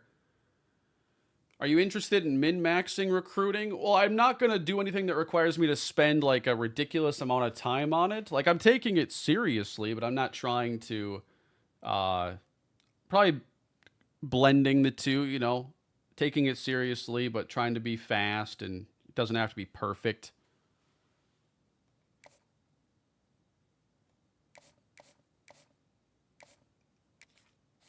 Let me see if any of these other players make some sense for us. I haven't scouted this quarterback yet. David Ekajuba? He's kind of interesting. For us, you know, with these skills. 76 medium, 75 short. Might have to come back to him.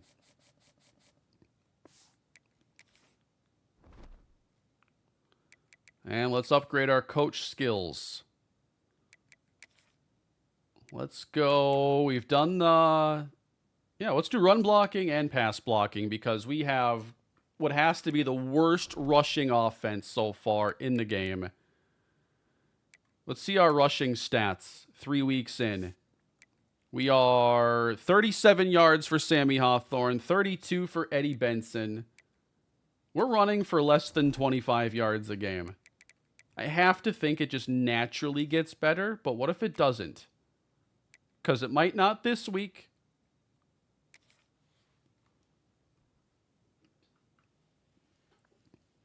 I haven't announced my new team quite yet for the full Dynasty. You'll see when it drops. Oh boy. If you're enjoying the stream, please leave a like and subscribe to the channel. And let's go get steamrolled by the Texas Longhorns for their first win this season. Let's jump to play the moments. And boy, there are certain to be some great moments in this one. No, I don't want to block kicks.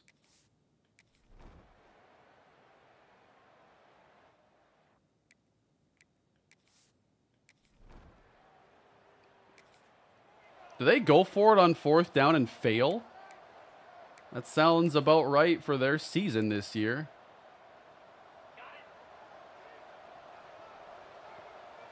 Did I set Kalispell to fail you? Is that an option in Team Builder? I haven't set the cupcake.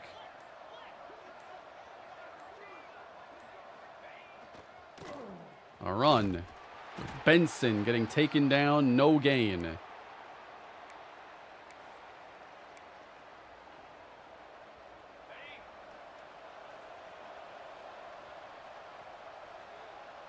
Second and 10 here in Austin. We'll throw to the outside. Nice. Held on to by Rashawn Brooks.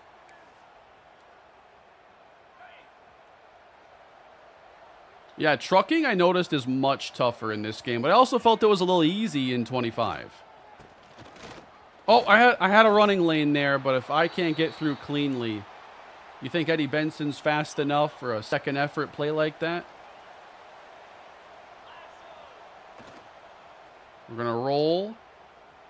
Dish it out. Chester Dudley, the second tight end. Our two tight ends have like 75 and 74 speed. This is not a bad opening sequence for us as Eddie Benson gets the first down. 3 yards in a cloud of dust.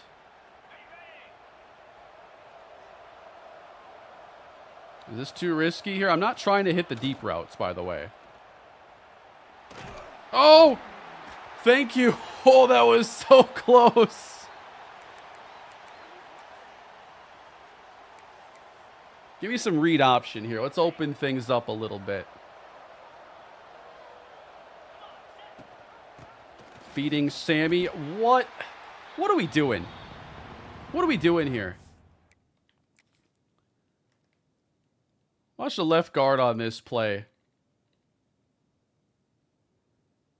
Just knocked back into the backfield. We can't even... Come on, man. He's moved the entire line of scrimmage.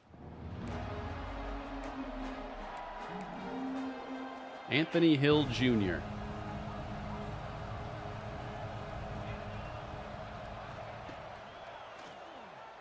Throwing over the middle! What a play. Had him lurking there.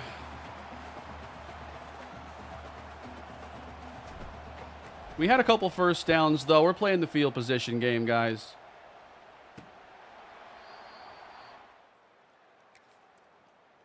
All right, Texas driving again. Third down. Been a tough year for Arch, it appears. Third and 19. What happened? Sending 5. It's a deep shot to the end zone, and he took it. He took it from Cam Davenport. Touchdown, Longhorns. Ryan Wingo, touchdown. That was wild. CPU went for it there.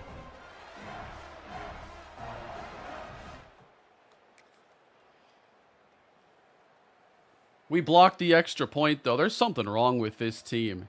Is their kicker Jordan Shipley's, like, little brother? Ready, 6-0 Texas. Ooh, they, I think, collided there. Catch a break. We've already cut a lot of breaks in this game, to be fair. It's only 6-0.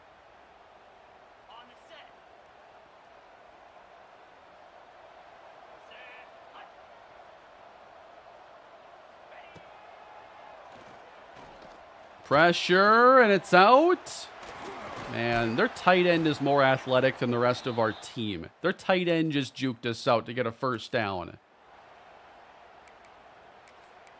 Arch is 11 for 22 passing with a score.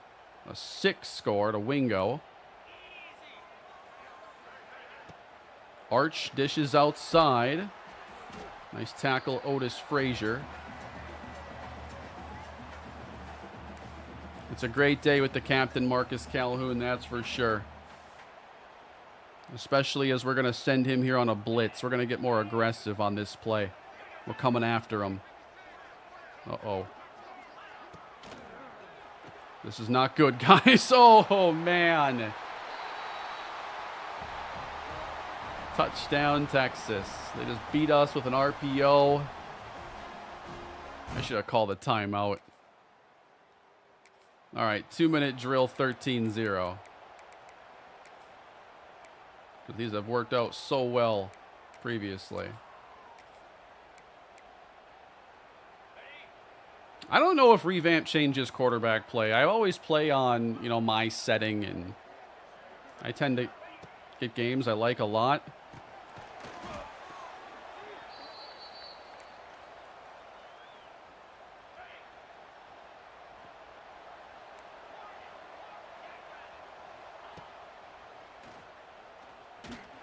That's complete, and Sonny Archer has a nice pickup out to our 40.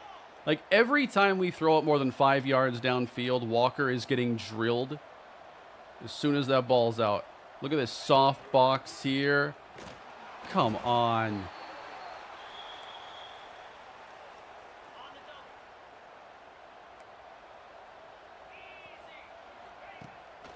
Give me... No, I can't throw it to Troy. The cornerback didn't go deep. There isn't exactly a lot of time to go through progressions here. Whitfield. It is sailed over his head, incomplete.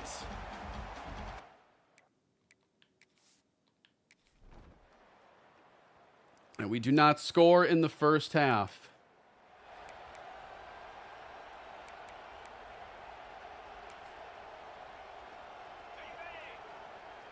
Not default sliders. I'm on mat 10s, which honestly aren't that far off of default. Like, we both feel the default sliders have gotten much better, and we don't need to overhaul things. We just need to tweak them in the right direction sometimes for what we're looking for.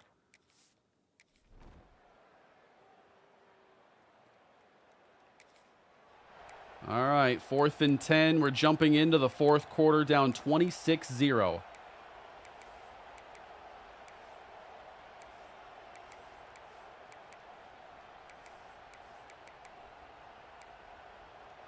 I don't know what play I want. They all look bad to me right now. Best I got for you is an ISO comeback where we probably get sacked instead of getting the pass off. Close enough, right? Heisman. Heisman difficulty. I play All-American on Road to Glory.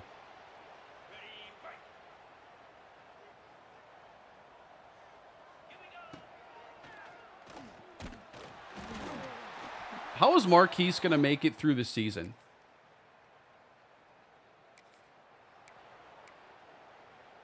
Did they put in their backups yet? No. We are. Mass sub backups. Timeout. Oh, you like the Heisman sliders? Yeah, I love the stuff Matt puts together, so I'm enjoying myself so far. I imagine I'll continue to. It couldn't hurt to have the backups out there, right? I was hoping they'd put their backups out in response as Austin Bradley. Austin in Austin right now. Just hit Chester Dudley for a first down. And now he hits Tyler Adams. The team needs a shakeup.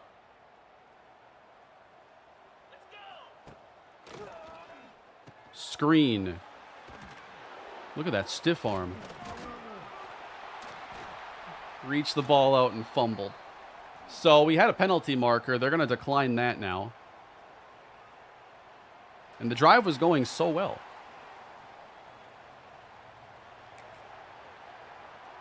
All right, get us to the next one. We do not score against Texas. 36-0. I think we covered the spread. Kalispell falls to 0-4.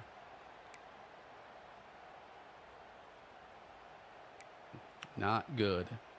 This was our worst rushing effort yet. We had negative rushing yards. We had negative 11 rushing yards because of sack yardage being deducted. Playing Nebraska, and they have a receiver wearing number 41. That should be illegal.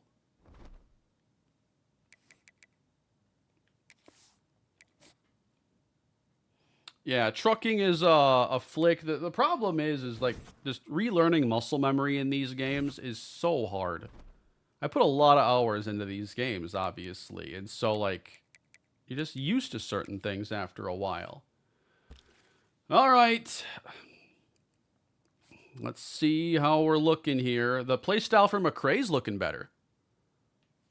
So we're going to take that. Now, I also see we have 95 hours. What happened? Did we get locked out by somebody? Yeah, I plan on checking out the Derby. I'm excited for it. Man, Cedric Gossett locked us out. I just want to see if there's a gem here or not. I wouldn't mind adding another quarterback. Like every year in a Dynasty, I think it's good. And with how many players you're going to lose in the portal in this game, definitely can't feel like you're just set at very many positions. You've always got to be looking and grinding for more. This is where my points were missing, by the way. Yeah, Red Sox have won 11 in a row. That's crazy. I feel like they were just dealing with a bunch of internal turmoil, and then they don't lose for 2 weeks.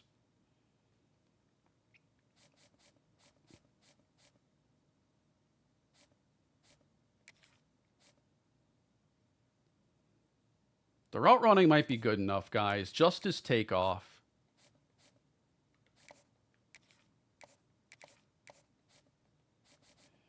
I'm not expecting our first recruiting class to be anything special. Yeah, I don't know.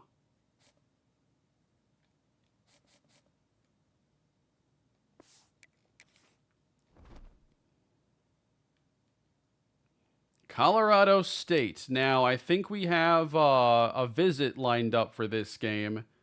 So it would be nice for this one to go well, but you've seen how the season's unfolded so far. Let's go with our green alternates this time around. Game 5. I am interested in the re-release Backyard Baseball games. I've played 97 on the channel once. They just, I think, brought back, what was it? 01 or one of the next one. I definitely liked that one more back in the day, and I'd love to play it again. I know it's on Steam. Yep, these are sliders on Heisman difficulty, and great return to the 24-yard line.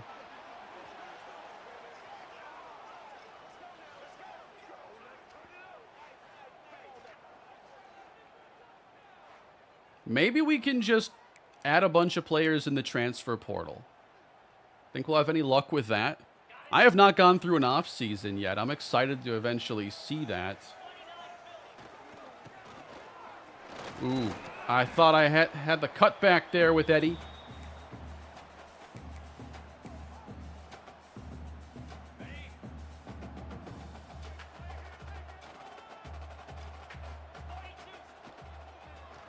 We roll and keep it, because we might screw it up if we throw it.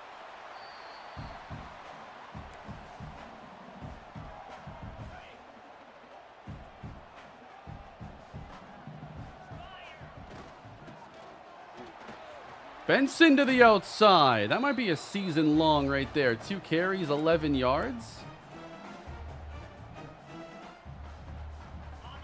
Yeah, there is a position change glitch I've heard about. I haven't encountered it myself yet, but I know to kind of not change positions on players right now. And I think athletes need to just stay at whatever they're listed at.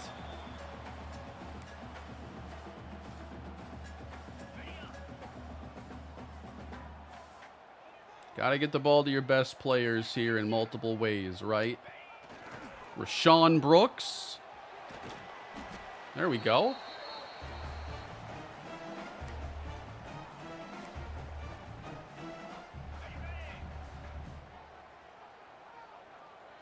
I'm calling a lot of plays I've not seen before or are like out of different formations. Nice.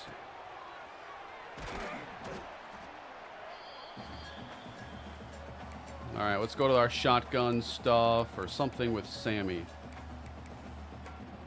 Get the fresh running back in there. The sliders are Matt 10s. I could show you after the game.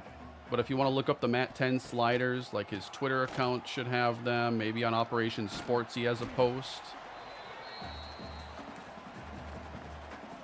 He usually just sends them to me directly, so I always have a copy.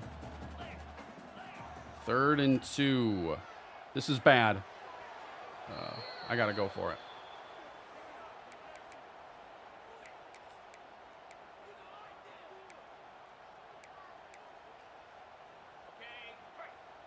A promising opening possession for the winless Warhawks. And it's Evans. How many plays does it seriously take for us to get a touchdown? This is ridiculous. Another play action. Sonny Archer, underthrown. You gotta be kidding me. How often do you think that's going to work for us? Come on, Marquise. That throw was terrible.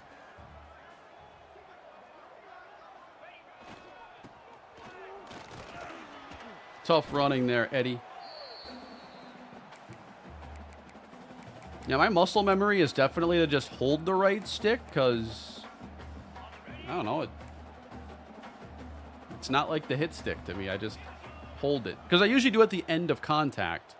If it's like, if I'm in the middle of the field, open field, I'm expecting I can truck and keep going, then I do flick.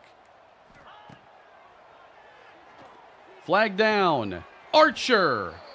Caught. It's coming back.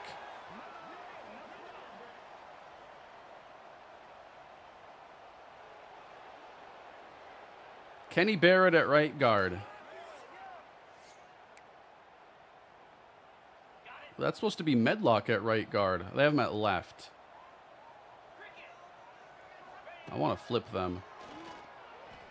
Again, overthrowing Troy Evans is Walker, and the drive is over, and we're not going to get any points out of it. Oh, the struggle is real.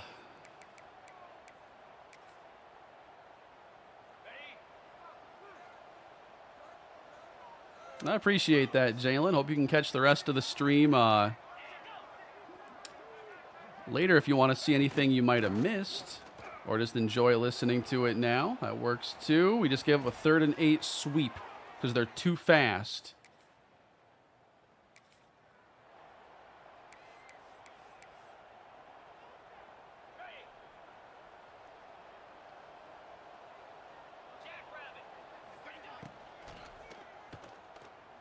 Uh-oh, quarterback's running inside the 5.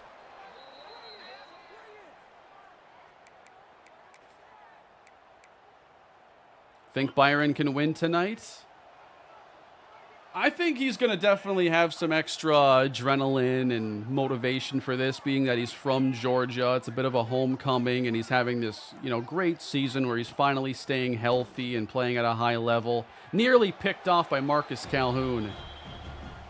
If I had to really pick who I think is going to win, I think it might be James Wood.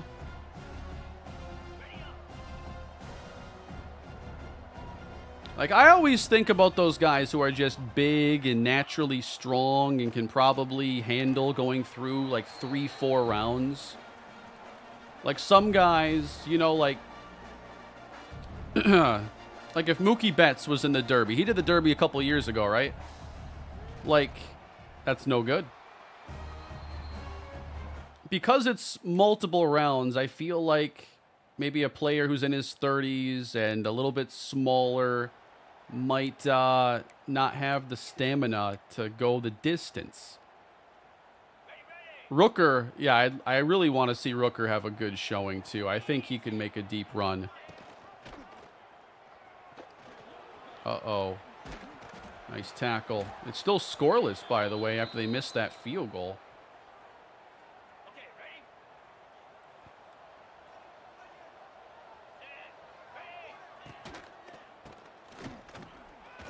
A stiff arm and a tumble. First down, Rams.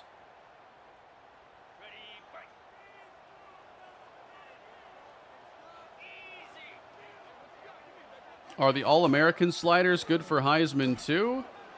Touchdown, Colorado State. I wouldn't know. I don't usually mix and match.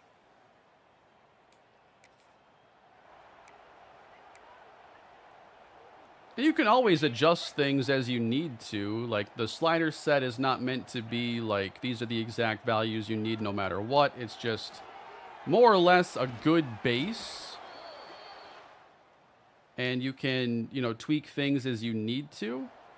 Can we handle a 50-yard field goal here? There is some wind, Keith Britton. He got it up and through. We're on the board.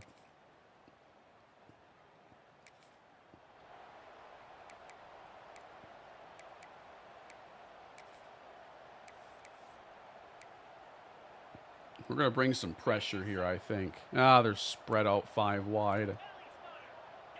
I can't. Throwing it short. Nice job. Let's call a timeout there and get this ball back. 2-minute drill for the good guys. I've been following the draft a little bit. I'd like to, you know, catch some recaps that maybe talk about some of the more standout players or see like the Twins draft overall. Ooh, yeah. Not sure about that one.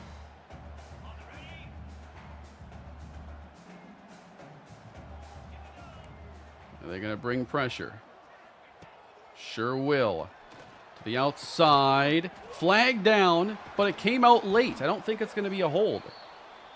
And then they show my left tackle. Maybe it's roughing the passer.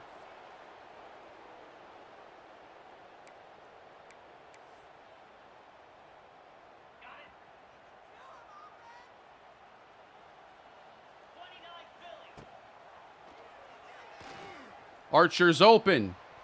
Throw is horrendous. 4 for 16.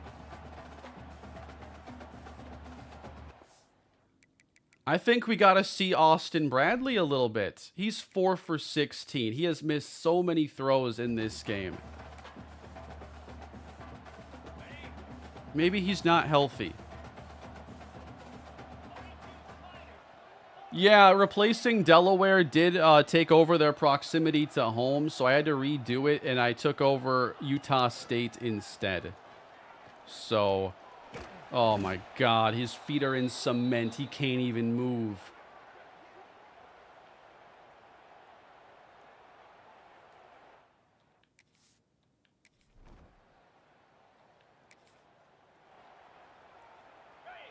Four for 16 isn't even a good batting average. Exactly. Marquise Walker's hitting 250. Nice job. Somehow we're playing good enough defense to keep this close. 14-3. Oh, did we just get taken down to the red zone by Austin Bradley? Because we're jumping into this drive at the 2-yard line. It's... Come on, Eddie. Eddie Benson.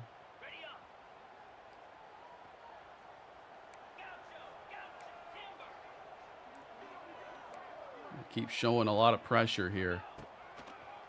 Throwing short. It's a touchdown! Bradley to Chester Dudley. This might be our closest game of the year. Good stuff, guys. Give me the ball back. We missed the extra point, apparently.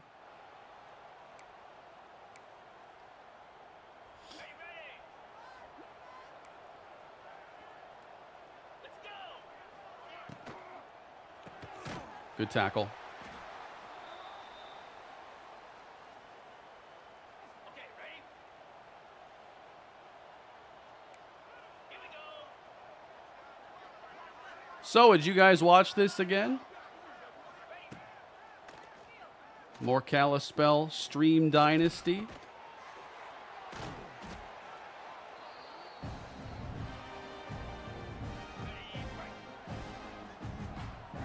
Jonathan says yes. Yes, please. Sounds good to me. This has been pretty fun for me, and it's been cool to see that we've maintained viewership all the way through, around 900 the entire time.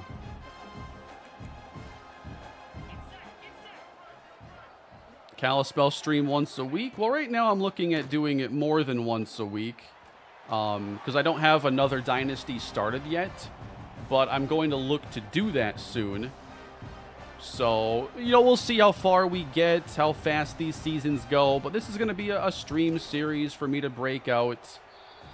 I don't know how many seasons it'll go, but we'll just see how long it remains fun. What happened to our possession? Yep, there's going to be a Marlins video going on the second channel as soon as I'm done. A little bit of a late upload for it, but it'll be fine. And the video's ready to go. I just have to hit a couple buttons is all. On the set. Razor. Green 25. Inside give. Across the 5. Are you doing house rules for recruiting in the main dynasty? I don't know if I need any house rules. I have to run into areas where I think there's a big problem. Now, I think if I have any house rule, it'll be that I don't even bother with 4 or 5 stars in the first year or two.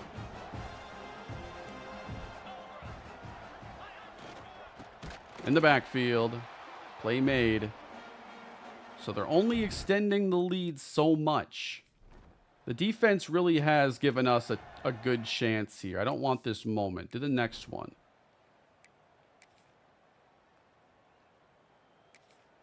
So here we go. Down 11 with 5 minutes to go. And this is one of our best situations we've had to win yet.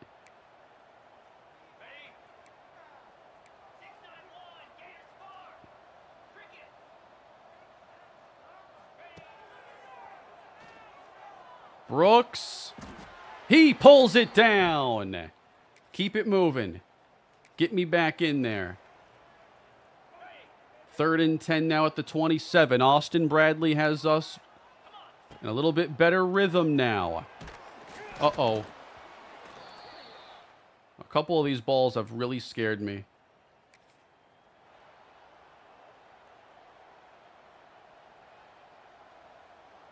Gotta hit this field goal.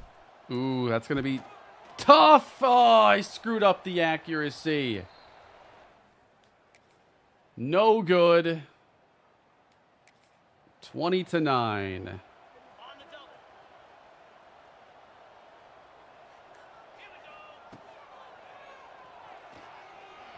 Floated for Troy Evans.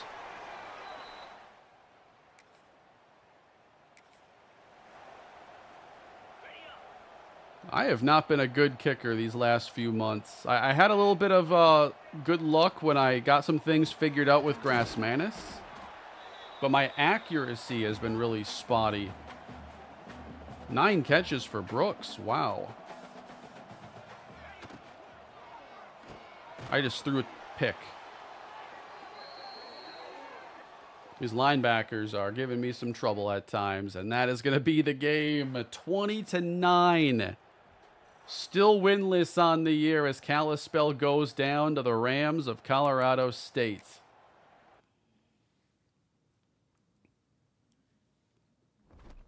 I imagine we'll simulate a lot of these other games the rest of the year. Depends which ones really stand out. I still want to play like Hawaii when that pops up on the schedule. Yeah, that box score issue has been going on for a long time, Austin. I know what you're talking about. Oh, we got some playing style problems. But we might be getting closer to a couple commitments. Sal Weathersby's very close. If you like 83 speed receivers. Spencer Gaylor, I think, was just visiting. And if we're only here,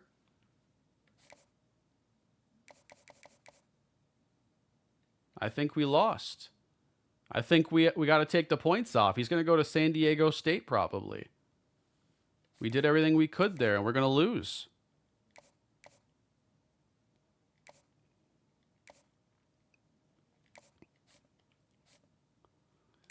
Oh, man. John Toviesi is now favoring UTEP. Look at the progress they just made with their visit. But that was because of a visit.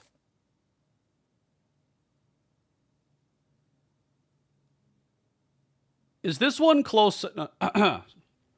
I know they added something this year where when it's this close at the end, they extend the battle. Is this a spot where it's worth it for me to schedule the Week 7 visit with 5-1 Hawaii? Because it feels like it to me. Oh my, we're in first place for a 4-star receiver. Tad Vilma. Thank you. Thank you, Tad. Come to the game against Hawaii. You will love it.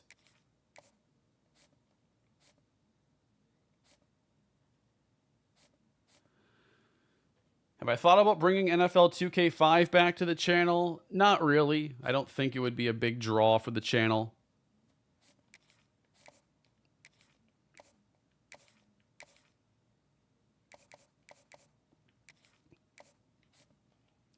Would I play it in some capacity? Sure, but like a full series, probably not. Yeah, we're not going to be in that battle.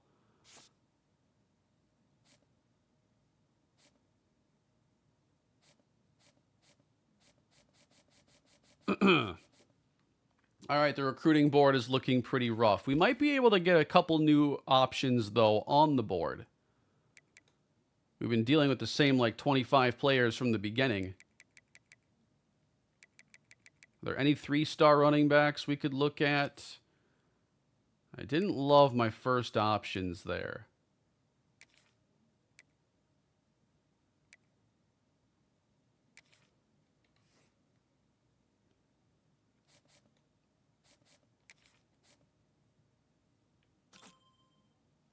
Gideon Enumkpali, 50 or 80 speed, 83 break tackle.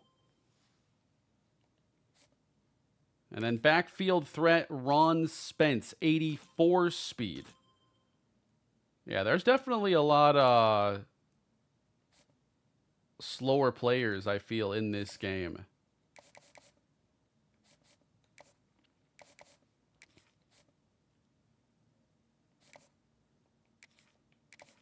Going to go to 30 here on Twyman. Hopefully we can get Weathersby done soon. I might get a commitment out of him, hopefully a little bit quicker. I think we're going to have a really bad ranked recruiting class, though, if I had to guess.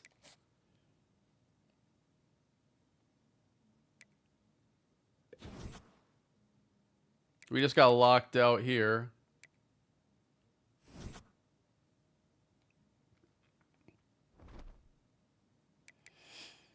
And it's Hawaii week, guys. Locked out. He's going to pick UTEP or San Diego State, but we knew that. We knew that. And here we go. Recruiting battle against John Toviesi. So we'll have a chance with our visit to maybe get that one on the right track. And yeah, we're still in good shape for a few of these guys. It's just moving so slowly. It doesn't feel great. Let's go 25 here on David Ekajuba and bring in a quarterback.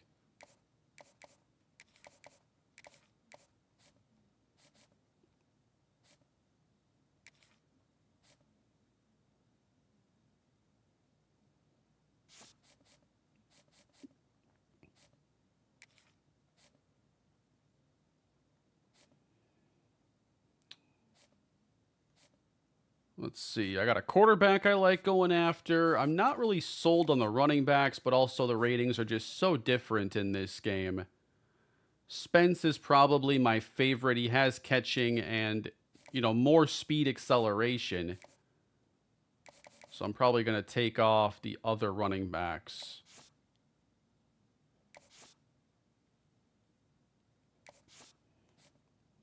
Hey, Christopher, thank you for becoming a new member on the channel. Appreciate that. First new member of the stream. We'll take off Carlos Cush. Now, we'll see what happens here with all these visits. The thing is we have a lead now, and we have the first visit on Tad Vilma, but then what happens when the other schools get their visits? It might get frustrating. Yeah, let's look at a pass rusher here. Fabian Garrison. He's a power rusher with 73, 77 speed. Let's get him an offer. And then at D-tackle, I got two guys we're going after. Leo Barlow. Yeah, he was a little slow. I'm going to take him off the board.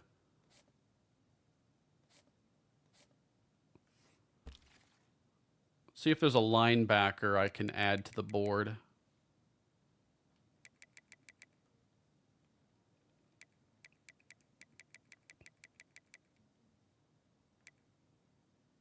Robert Hollins, he's a thumper.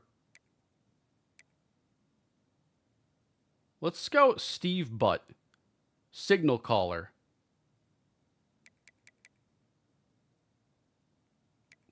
And then I don't mind also throwing a lurker here on the board too.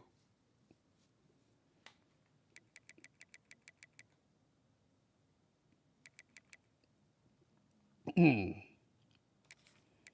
want to see if any of these 3-star running backs have a little more athleticism to work with. So I'll put more on the board to scout. Might not get to a lot of them here this week.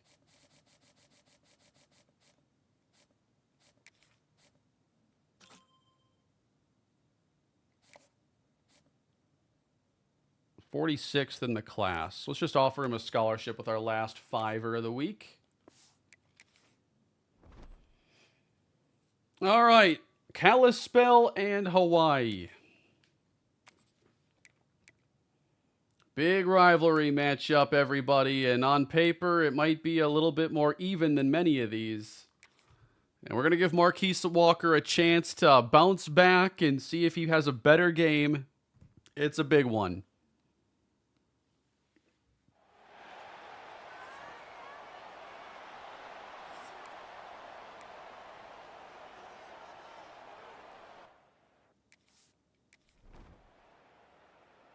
Starting off, and it's an offensive sequence here. That's what I like to see at the plus 40.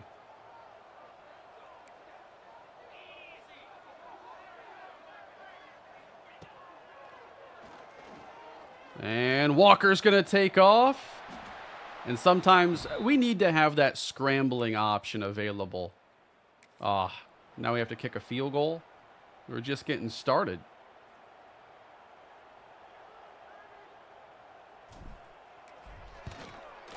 Field goal from Britain is up and good. All right, we score first against Hawaii. And thank you, Drake, for the membership. Appreciate that. Every month I do a channel member live stream around the end of every month. Those are always fun. I talk about different plans for the channel and different ideas I'm cooking up, and it's just a fun all-around time. Hawaii takes over, 3rd and 15, and that is lucky to not be in the hands of the defense. We do our job there. Now let's do it again because they're at our 7. Have I played Tony Hawk Pro Skater 3 and 4 yet? Oh, you know it. Yeah, I've been enjoying it. I remember, you know, back in the day, I played Tony Hawk's Underground 2, American Wasteland, Underground 1 a little bit. I think I played a little bit of like Pro Skater 4 maybe. So I'm experiencing these games for the first time, really. That's a touchdown, Hawaii. They take the lead now. Kind of going level by level and trying to finish them all before moving on to the next one. And so I've played the Foundry and Canada level in Pro Skater 3. I got all the goals done, and I'm liking it a lot. Okay, ready? All right, we're in the red zone. Sit it down right there. Oh, man. I've also, my other game lately I've been playing, Expedition 33. Absolutely love it. I see why it's everybody's, or one of the consensus options for game of the year. Eddie Benson, 9 yards.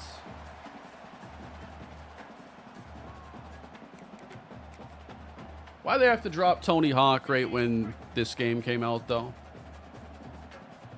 I'd love to see a new pro skater, for sure. But it has to be done the right way. Like, Pro Skater 5 was a complete mess. I'm okay with remakes for now. Yeah, the music is overall really good. There's a lot of tracks in there I've liked. Off the fake! Knocked away from fullback David Warren. Scoring touchdowns hasn't been this difficult in a long time. Handoff. Man, I don't know what I was doing there. 70 yards for Benson. We're going crazy.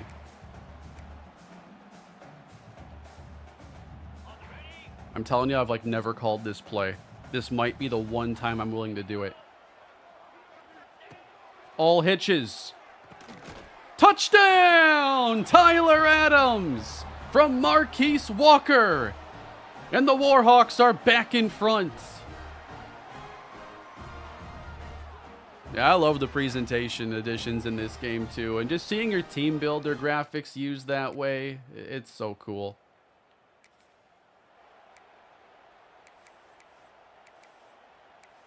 I finally found a use case for all hitches.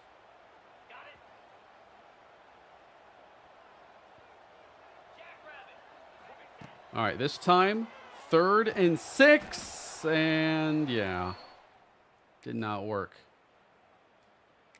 But I'm glad we're getting a lot more offense in this game.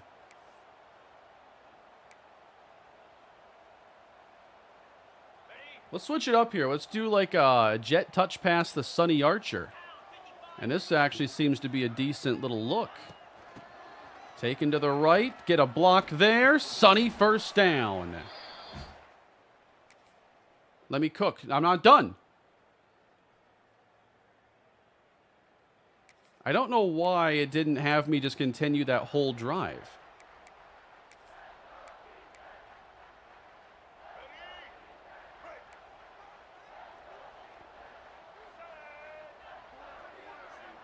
Ten to 7 back on defense. Hawaii 3rd and 8. And coming across, they convert right in front of Marcus Calhoun.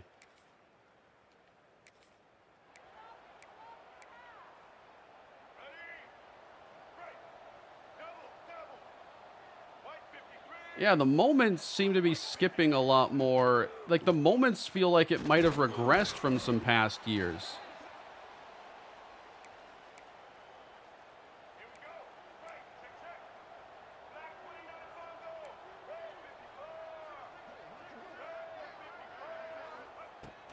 Second and 8.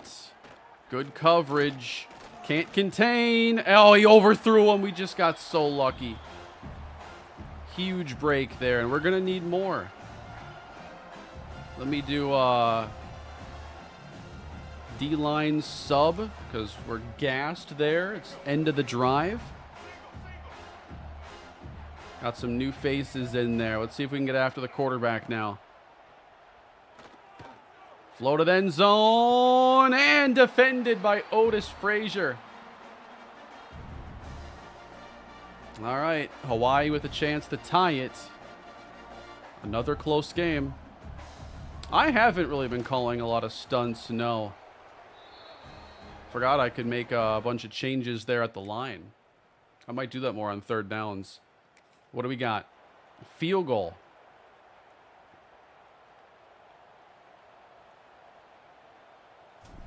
This to take the lead back now. Got it.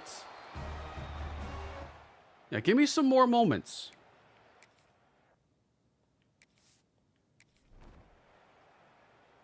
Like most of these games, I think I've done all right.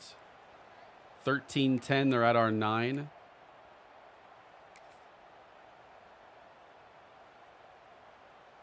Let's go. Right.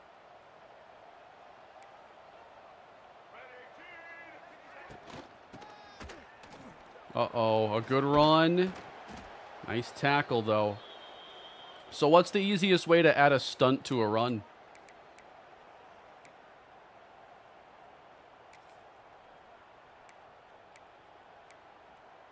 Or a play, I mean.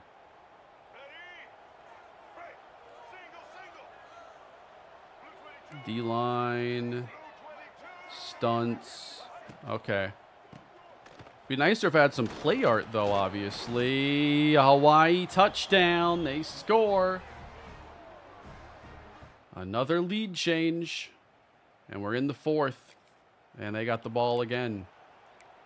But a chance to get off the field here. And then maybe we just finish out the game. Oh, you hold the play. Okay. I was looking for a button.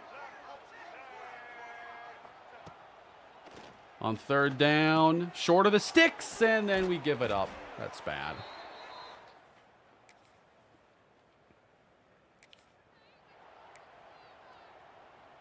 Let's go.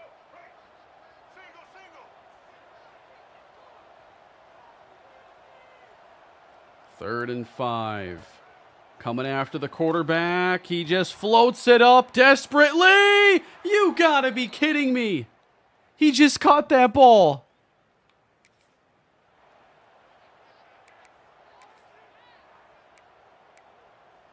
That is like All right, let's get it. the second most ridiculous catch we've given up in this stream.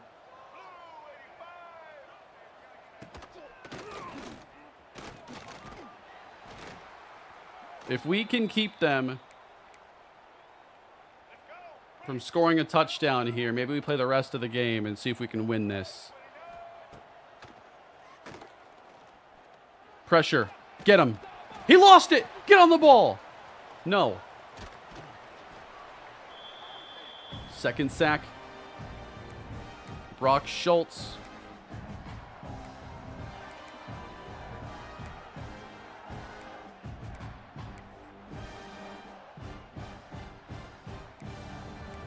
Oh, I see.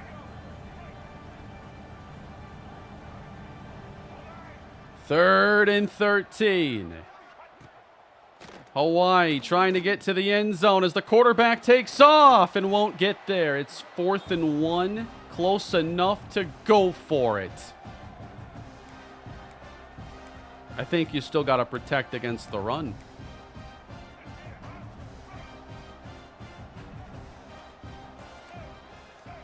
Somewhat. 4th and 1. In the backfield. Let's go. TFL. Get me in there. Put me in the game.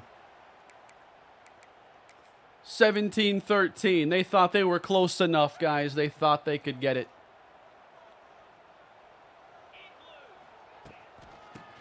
On the sweep. Oh, Benson's going to have the outside here. Big pickup. See, he's reaching the ball out.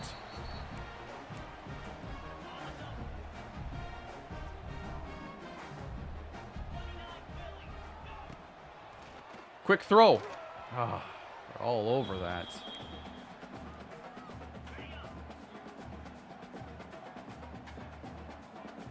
Trying to get Kalispell that very first victory. Just as we did back in year 1 of the original Dynasty, that first victory did come against Hawaii.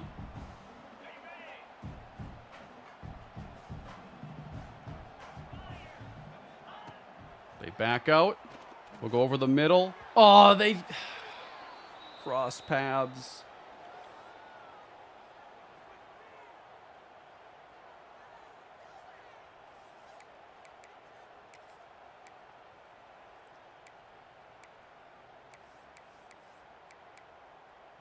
Some of these curl routes for Rashawn Brooks have been pretty reliable, and it gets the ball out without, you know, needing too much time.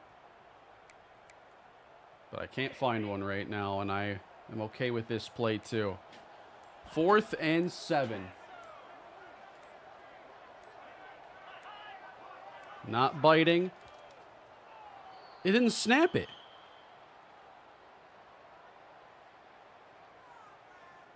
Is there a delay between the fake snap and the snap?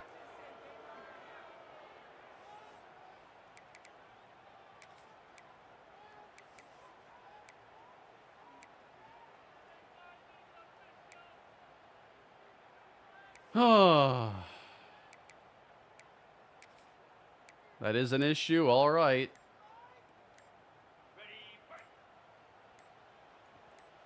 I'm in trouble. Back to pass.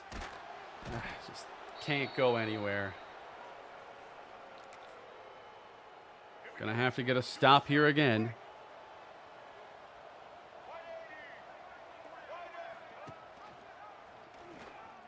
Get him.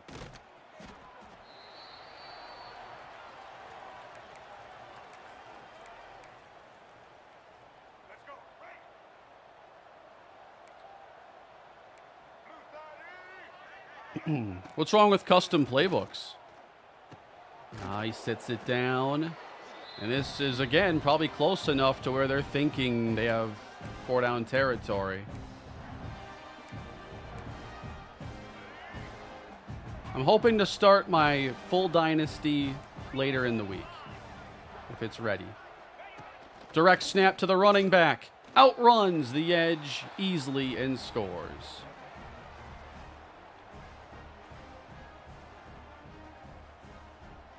Gross.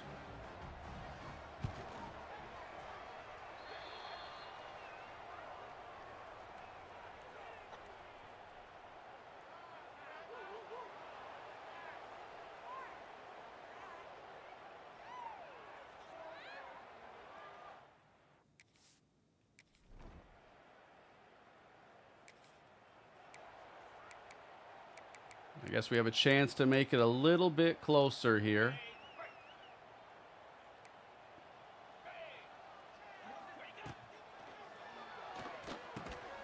Nice catch by Evans.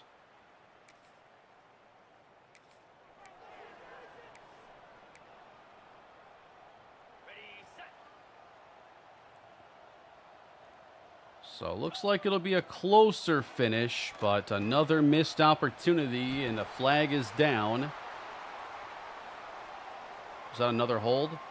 Yeah, I've seen some people say there have been too many holding calls. It's hard to get a real grasp of it when you're playing play the moments, but we have had a lot of them.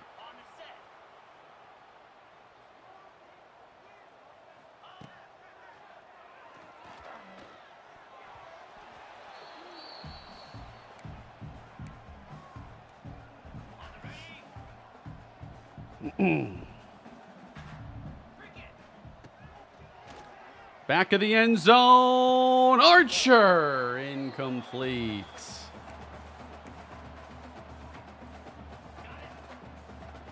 This is hard. Whitfield. He's got it. No time left. Be lucky to get this snap off even. We do. Final play of the game. Intercepted. No one was open anyway, and now it's going to be a more lopsided finish. Maybe next year we'll get Hawaii. All right, let's continue. Yeah, I think Teambuilder is still stuck as online only, if I'm not mistaken. Yep. We no longer covered the spread.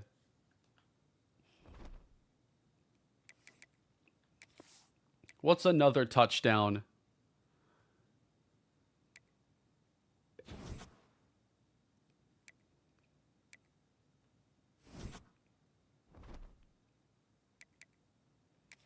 All right, 6-0 San Jose State. I was not familiar with their game. Apparently, they're pretty good.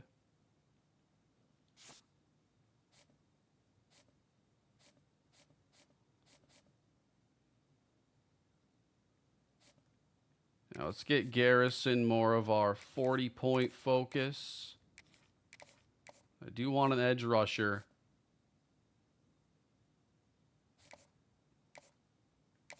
Week 12. That feels like it's far away, but we're going to do that against New Mexico State once we learn a better motivation for him, maybe. We got some more scouting to do this week, though.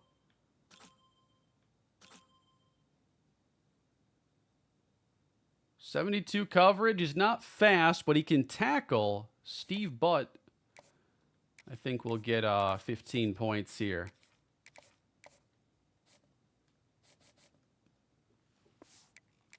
All right, so here's what I'm going to do with some of these games where, like, I'm not actually planning on really playing the moments against San Jose State. I'm just going to sim it to the, like, fourth quarter, and then if it is interesting, we have a chance at our first win, sure. Kind of like how I treat a lot of things over on the second channel.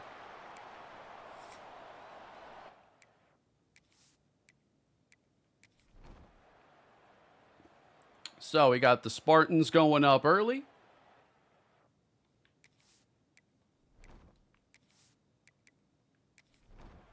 Seven to nothing, San Jose State. We've had some closer games lately. 10-7 into the half is not bad. But it quickly becomes a lot worse.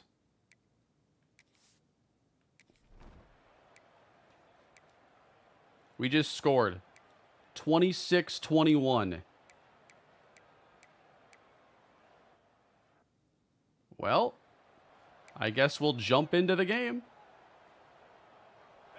It's close this week. 0-6 versus 6-0.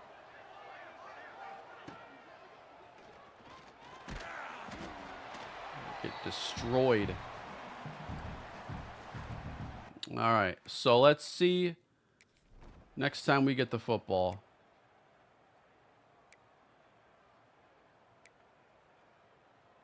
That's a big pickup. But they get stalled on third down. So an 8-point game.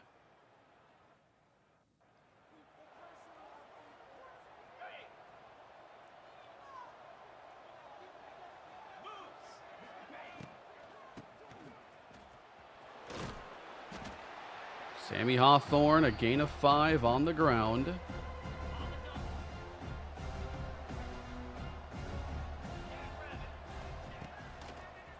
Then little inside out here. Get it to Troy Evans for 4. 3 touchdowns, 219. This is a season high, you know, for Marquise Walker. Best game.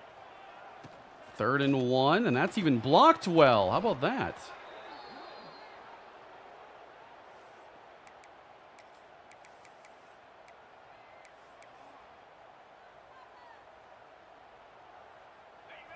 Yep, Marlin's coming soon. I probably won't stream too much longer. I don't think I'll finish this season. But I'll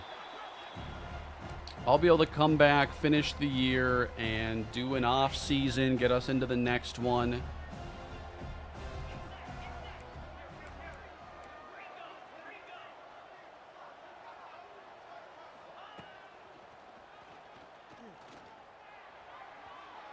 That one's a little too tall there for Rashawn Brooks. Let's try a sprint out here. Got 2 downs to play with. Rolls him out automatically.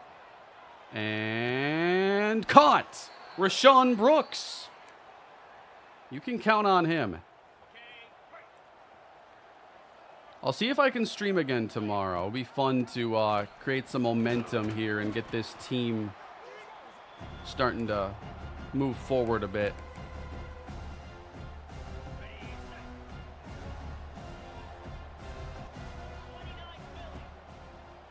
Pressure coming. Man, they close so quick. Home run derby starting right about now. I'll probably go to the end of this game.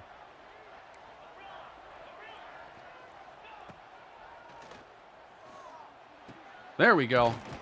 That I didn't trust that edge, and it looked like he was going to get in front of Brooks there. 3 minutes left to go as we run it with Eddie Benson. So if we get the touchdown, we will have to go for 2. We got to get some RPOs going, too, with the state of this team.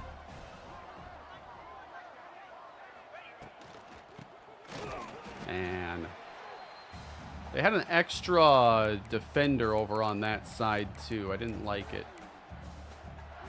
2 downs to get 6 yards.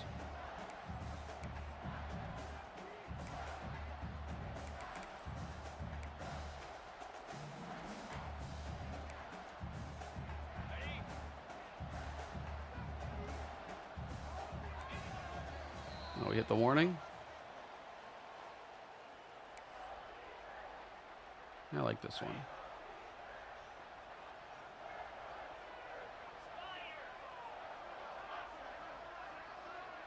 Come back.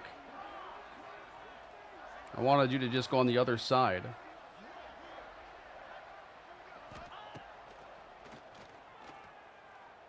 It's Brooks, and Brooks has the touchdown. There we go. Rashawn Brooks, 2-point game as we try to pull off the upset against San Jose State.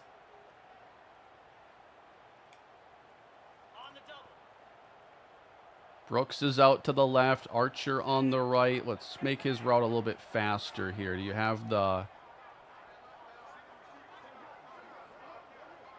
Man, these are different. All right. Troy Evans, smart routed.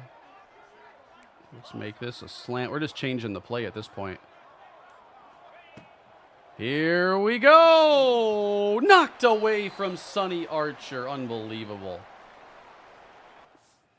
Thank you for the super chat, J4. I mean, I'm enjoying it so far. I think there are some good improvements versus 25. Man, I had the tight end open.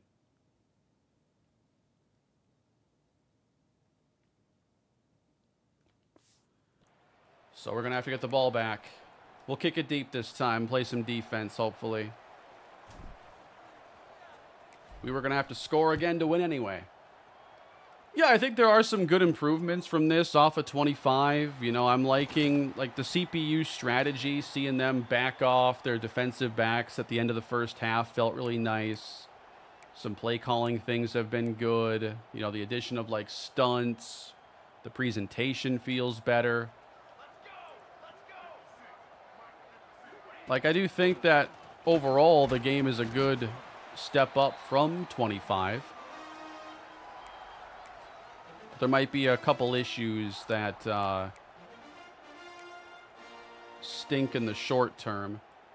The position change bug is something.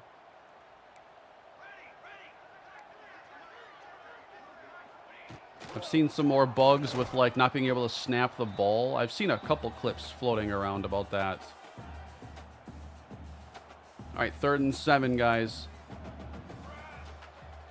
This is huge.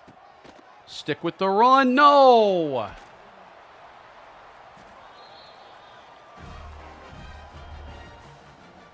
Could not defend the edge.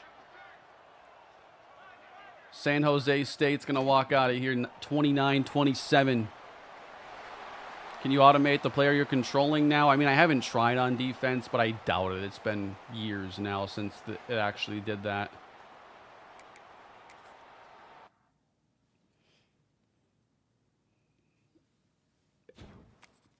Basically a win. We only lost by 2 to an undefeated team. So who's the real winner?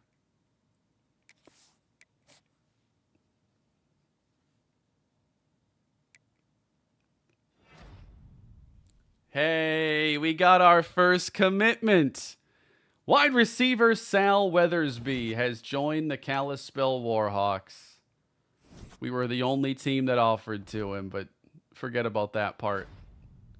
Troy Evans is MAC Player of the Week. You're not seeing it here, 3 touchdowns. That's part of why that game was so close.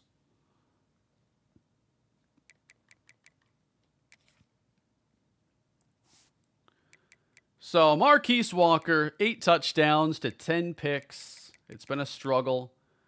The run game, though, has just been something I can't even fathom in terms of how bad it is. We're finally over 3 yards a carry for Eddie Benson. Rashawn Brooks, 368. Troy Evans, 346. Just caught his first 3 touchdowns of the season. On defense, our sack leader. Well, we only have 3 sacks as a team, and it's a tie with 1. And then we have 2 interceptions on the year. It ain't easy here with Kalispell, everybody. But I think that's going to do it for tonight's stream. I would love to come back and do more of this and try to build this team up a bit. I'm having a good time, and we had a good crowd tonight for the stream. Thank you all for coming out, and I will be doing a more traditional Dynasty here starting soon, but this is going to be my side stream project where we build up Kalispell, and we'll see how long it takes, how long, if hopefully people stay interested in it. I'd love to have like a stream series again that I can get some more reps in Dynasty Mode and have fun with this old roster that I brought back to College Football 26. So have a great night, everybody. And I appreciate you spending some time here with the Kalispell Warhawks in 2025. Have a great night, and I'll see you next time.